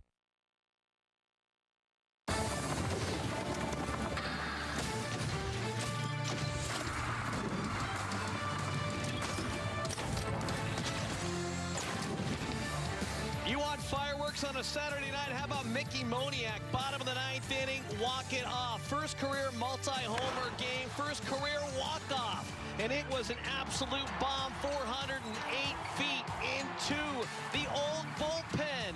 Mariners could only take a knee as Moniak gets mugged at home, and the Angels come from behind and take game 2 of this 3-game weekend series by a final of 5-4. Moniak, Carlin Bate get the power wash at the end of the night. Well deserved as Moniak homers twice, Adele homers twice. What a night it was for the Angels and their bats as we welcome you inside the broadcast booth on a fireworks Saturday night. Come on, Tim Salmon. That's exciting stuff. I mean, you had the botch squeeze play in the 8th, and you were wondering, you know, that was the opportunity for this team to take the lead and get the win. But you know what? 4 homers on the night. 2 guys hit multiple home runs. What an evening for the Angels. It was. I mean, it's going to go down as one of those games. A lot of mental mistakes out there. I mean, the way this team's been playing, we talked about it. You know, you're starting to see some of the mental miscues out there. But, hey, guess what? You know, the pitching did a great job. It was one of those games that felt like the Mariners had a bigger lead than they did, and you wake up, wait a minute, we're blooping a blast away from tying this thing, and that's what happened. And, you know, and then to go out and win it in extra innings like that, you really feel like you stole one right there, that maybe you didn't play your best game, but, boy, you had a few hitters that had fantastic nights tonight to make this thing happen. The fatigue's there, but the fight is still there, and you see it in this team. And the bullpen came in here, and he shut things down after Tyler Anderson didn't have quite the sharp night that he wanted, but it was the Angel bats. We talked about it in the pregame show, trying to find those good swings, Tim, and Mickey Moniak certainly had a couple good swings here tonight. You know what, and I've talked to Mickey about this. I've talked to a few of those hitters. Home runs are accidents. I mean, they really need to be accidents, and Mickey Moniak tonight hit 2 homers when he was behind in the count. Listen, that first home run was a changeup. I guarantee you, he's not trying to hit a home run right there. He's just behind in the count, trying to put a good pass on a changeup, stay down, and it went out. This one right here, he's behind in the count, 1-2. It's the 6th slider of the at-bat. He's not up there trying to sit on a slider and home run. No, you're at that point, you're behind in the count. You're just trying to put a good pass on a pitch. And you know what? Good for him. He didn't overdo it, overswing it, put a nice swing on a slider. And that's when they got it. I tell you, know, for the young guys like Mickey, that, you know, we've had these conversations, you know, when you see that, hey, big things happen when you're thinking small, that's how you play this game sometimes. Hey, there's times you go up there, you're swinging for the home run, 3-0, 3-1, whatever. You got a good read on a guy. But, boy, when you can hit the home runs when you're behind in the count like that, when it's an accident, Hey, that's where you want to be as a hitter. You always want to be grinding it out, regardless of what the count is. Take what the pitcher gives you, and it's about the process, putting the barrel on the ball. Mickey Moniak, 3 homers his last 2 games. He's got 6 homers in the month of August. He started slow, but he's starting to come on. And I know Mike Trout's out for the season. Mickey Moniak get a chance to play every day. You said grinding, and I love that word because these guys are grinding it out, and that effort is showing with these young hitters. Well, we're going to talk about Joe Adell in the next segment, but here's the deal. You had 2 guys that coming out of spring training were going to be maybe fighting for play time in right field. I mean, if all goes well, these 2 guys really don't get, the opportunities they've had this year. So, again, they're grinding it out. Yeah, it's been an up-and-down year. Mickey really has caught on as the year's gone on. He's hit better with each month that's come on. The month of August, his best month, 350, like you said, 6 homers, well over a, 1.25 OPS for this month. Really just bringing his season together here in this last month. Angels were fighting for at-bats in spring training. Now the kids are going to be fighting for fries. Why? Because you know what? When the Angels win, you win. We like to call it the sweet taste of victory. Yeah, your Angels won. You get free fries, get free medium fries tomorrow with any $2 purchase. It excludes tax only on the app at participating McDonald's. Tell them Mickey sent you as we take our first time out here on Angels Live postgame. When we come back, Tim Salmon talked about it. Mickey Moniak wasn't the only big bat here tonight. How about Joe Adell going deep, not once, but twice, as the Angels come from behind and win it 5-4. Christopher Russo is the Mad Dog. Things are shaping up as far as 2024 is concerned. And the only thing he loves more than baseball is talking about it. It's a fun time of the year. Watch High Heat on MLB Network. Man, I've seen things you wouldn't believe. But this I have not seen. Nothing phases me, man. Nothing. But these guys got me phased. Now, this game found another gear. Think you've seen this before? Keep watching. Marcus Lynn Betts, best player on the planet. I love watching Mookie play on the Hall of Fame highway. It's a blessing to have those expectations. Goodness! And that one is gonna go! Mookie Betts, what a monster! Got some more unfinished business to take care of. Are you kidding me? I try and do the best that I can in anything that I can't control. Nothing on a baseball field that Mookie Betts does not excel at.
To school, back to Kohl's. Angels Live is presented by the OC Healthcare Agency. Navigate to a healthier you at angels.ocnavigator.com as the Angels getting it done here tonight against the Seattle Mariners. And that walk-off game winner was worthy of the Powerade wash, getting Mickey Moniak and Carlin Baith as well. She's going to have to wear a rain jacket down there. My goodness, the excitement. You got to love it. And we were just talking about it. So much better on a win when we're so talking Angels baseball. So we talk about Mickey Moniak, a young guy trying to find his way and get that spot in the outfield. He's coming along. Another guy that's been up and down has been Joe Adell. But how about a 20 home run season? He could have a 20-20. He's at 15 stolen bases right now. 2 different home runs here tonight. Tim, one was an absolute line drive laser to center field, and then he hit a moonshot to left field. I mean, the sky's the limit. I mean, he has the tools to be just a freak out there. I mean, again, he's a little bit of a slower and growing in progress type of thing. I mean, but for this ball right here, I'm telling you what, that ball was a linea. I mean, I think I saw J.D. Crawford jump shortstop, but no, the second one again. I mean, Brandon Wu's got a fastball that mystifies hitters. He throws it by the hitters, and Joe Adell had him timed up. I'm telling you what, the changes that Joe's made to his swing, especially his limiting the stride and taking away a lot of that extra movement. He doesn't need it. He could almost go up there no stride like a la Albert Pujols back in the day. He is so strong. Does it really matter if you hit the ball 200 feet over the fence? If it's a foot or 200, it's a homer. And he's got plenty of pop when he's not trying to do it again. That first home run was an 0-1 pitch right there. Sinker down, two-seamer down in the zone. He just put a good pass on it, let it hit the barrel. I mean, that's what he's capable of doing. He can elevate anything. That second one, he's a little bit ahead in the count right there and put another good pass on it. So good for him. Good for the two guys we're talking about. These two guys that, going into the season weren't sure what their playing time was going to look like. Hey, they're coming on strong here in the month of August when really the rest of the offense, everybody's, really been scuffling at the plate this month. Joe Adell, 20 homers on the season. That is tied for the team lead with Zach Neto, two of the future stars for the Angels. Certainly get it done here recently this season. We alluded to it, Tim, at the very beginning. This could have been a completely different outcome with what took place in the 8th inning. We mentioned a botched squeeze play. Let's take you back through this one. Bottom of the 8th inning, Taylor Ward leads off with a double. He gets a third on a wild pitch, and then Jack Lopez tries to squeeze him in. Tim, can you describe this thing? You see something new every day. I mean, I'm glad we're talking about it after a win. Right. I still am waiting to hear what Wash says about it. I understand he likes to squeeze. I just, with nobody out and you got the top of the lineup coming, I just wondered about the timing of it right there. The squeeze is, I get it. I understand why you do it with certain guys because, you're just, Jack Lopez seemed like a guy that could, put down. You saw the bunt. I mean, he had some nasty English ball come right back at him. He had a 60-degree working right there. That ball came back on him. But again, you just wonder with the top of the lineup coming, even if Jack Lopez strikes out right there, you got a runner on third with less than 2. Do you take that chance? I'm really curious to hear what he says about it. When you execute it and you get it down, it looks like a genius play, right? When you don't, it looks ugly like that. And in the bottom of the 8th inning, when you're thinking, hey, you're going to get the leading run, go ahead, run right there with Joyce coming out of the bullpen. We're going to wrap this game up. That really took the momentum away from everything. So, in a way, maybe you go from being the GOAT to the hero, that with the whole scenario there. But I'm glad we're talking about it after a win. Yeah, Jack Lopez in the game for Zach Neto. He was pulled. Hopefully we'll find out why, but he was batting the 2 slot, as you mentioned. Nolan Shanoel on deck, nobody out, but we'll find out what the thinking was behind it. But as you mentioned, it doesn't matter. Ben Joyce came in, shut things down, and it was Mickey Moniak coming in, bottom of the 9th inning, first career walk-off, first career multi-homer game, and first career power wash for Carlin Bay in a 5-4 win. Baseball is a sport, pero la verdad es que para nosotros el béisbol es otra cosa. El béisbol es un corrido, un dembow y un reggaetón prendido. Es un plácata bien fuácata. Eso es otra cosa. It's the Plátano Power and the Arepa Power. It's a familiar name and juniors who dare to dream big. El béisbol es otra cosa. Weekday mornings on MLB Network. Wake up to baseball's hottest stories, big-name guests, and a whole lot of fun. MLB Central, the show baseball fans and baseball players wake up to. Weekday mornings, only on MLB Network. Bobby Witt Jr. is an absolute superstar in the making. I've never seen anything like him. He's one of the best players in baseball. Real play, Bobby Witt Jr. That's why we call him Bobby Baseball. He is a generational talent. I want to win a World Series. I want to do it in Kansas City. This guy is the sensational again. It is crazy, wiry, athletic pop that's only going to get better.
to navigate your caregiving journey. Angels Live is presented by the OC Healthcare Agency. Navigate to a healthier you at angels.ocnavigator.org. A lot to cheer about here tonight. How about a walk-off homer, bottom of the ninth inning? Mickey Moniak gets it done. Angels win 5-4. The skipper, Ron Washington, he's dry, but Mickey and Carlin are not. A very dry Ron Washington. Well, I think, again, it came down to pitching. You know, Joe gave us a home run, 2 home runs to get us 2 runs. And then Mickey came and tied the game. And he come up in the 9th inning there and won the game. But all of that would have never had an opportunity to happen if the pitching didn't hold us there. Again, TA didn't have his best stuff. And then the bullpen came in and gave us a chance. And that's how that was done. And what happened with Zach Neto tonight as well? He wasn't into it tonight. So I didn't want him to be out there and be more frustrated, so I made a change. Did he go in the back at all, or was he staying in the No, he was on the bench. Okay, on the bench. Yeah. What was that conversation like? Did you say something to him, or? Yeah, I said something to him. How did he respond? You see that what just happened? That silence? That's how he responded. Are you, surprised that you would have to do that to a player who was one of the key guys? Well, you got to understand, a lot of those kids out there have never been through this, and sometimes you have to teach them the lesson that they need to learn. And the lesson he needs to learn is he's a big-time piece, and he cannot let what happens during the course of a ball game affect what he does during the course of a ball game. That's all that was. That was a lesson. And I mean, I wasn't trying to send no lesson to hurt his feelings, but he wasn't into it. So since he wasn't into it, I removed him from the game. On the pickoff throw, he should have been. He should have been at. Yeah. On the bunts, what did you kind of see there? And You're supposed to get that ball out toward the pitcher. If you notice the technique that he used, he tried to deaden the ball. I don't know what that was about. I did that because I felt like I had the right guy in the right spot to get a quick run. And I did. He just didn't execute it. He just didn't execute it. We work on bunting every single day. Just didn't execute it. And sometimes, the players have to pick you up. I called something right there. It didn't work. They got 2 outs on the play, and Mickey picked us up. With Mickey, I mean, how much of what he's shown maybe the last month, 6 weeks, impact the way you guys might look at him long term? Well, I think if he remembers what he is doing, and what he is doing is he's getting the ball close to him. And I'm not talking about all the way inside. He's getting the ball middle in, and he's not missing right now. He is not missing. And when you get locked in, you don't miss the pitches you can hit. And right now, he is locked in, and when they make a mistake, anywhere on the middle of the plate toward him, he's getting a good swing off. And he's fighting off the pitch away from him, and he's spitting on the other ones. So that tells you right there, he's locked in. The guy he just hit the home run off, it's not easy. He's one of the toughest pitchers in the game of baseball. That's the American League and National League. And Mickey took him. So that tells you right there, he's locked in. And I hope it continues, and I hope it continues throughout the rest of the time his career lasts in baseball. Because he's showing you he got some potential to do some things. He's just looking for the consistency.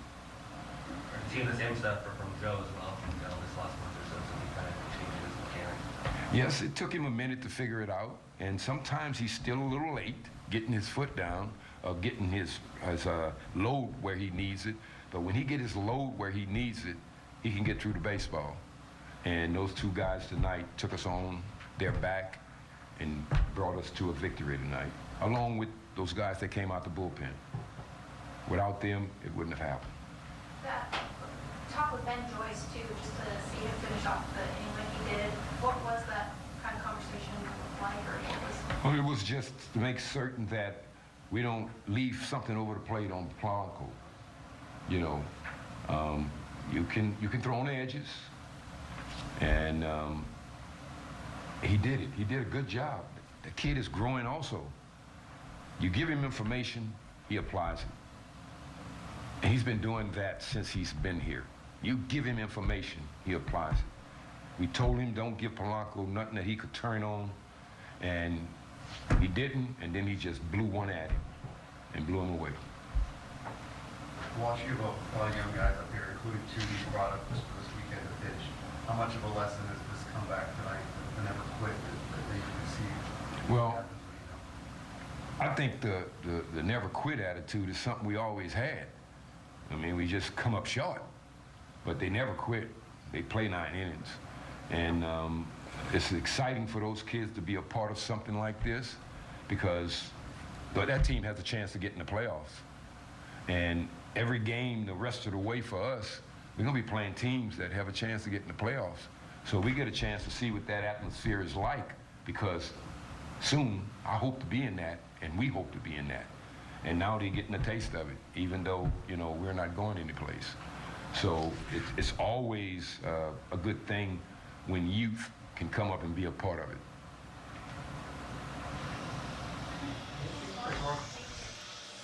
All right, a lot to unpack there from Ron Washington. We heard the explanation about the bunt. Tyler Anderson going 4 innings, giving up 4 runs. The bullpen, as he mentioned, give a lot of credit. We did as well with Ben Joyce and the rest of the guys, Brock Burke, Randy Contreras, Jose Quijada, and Joyce going 5 shutout innings, giving Mickey a chance to come up. But I want to dive into Zach Neto. And you saw Ron Washington there being very careful with what he said. Neto now, he had 2 errors last night, an error tonight, took him out after the 5th inning. Your thoughts on what you heard from Ron? I love Ron. I mean, there's no, I mean, he comes at you, he tells you, and he's right. I mean, you know, with the young players sometimes, you got to do the tough thing. You know, you got to put them in timeout and say, hey, you know what? I get it. You're frustrated. You got to separate. You are a shortstop. It's like being a catcher. It's like being a center fielder. You're the key to the defense. You've got to be able to separate your defense and your offense and go out there regardless of what's going on at the plate. You still play the game defensively. And you've seen some miscues. He even had a ball in the hole earlier in the game that maybe it looked like, you know, I don't know, he could have had it. Again, he just wasn't there mentally tonight. That pickoff play, by the way, you know, I think we, you know, probably on air, I mean, we're probably talking to Drury. Oh, Drury messed it up. No, I mean, that was Neto's. I mean, he even said that. You know, you don't know what's going on the field, but, you know, Wash alluded to it. So, yeah, if you're the shortstop, I mean, you're like that catcher. I mean, on the field, you're the field general. You've got to have your head in the game regardless of what's going on at the plate right there.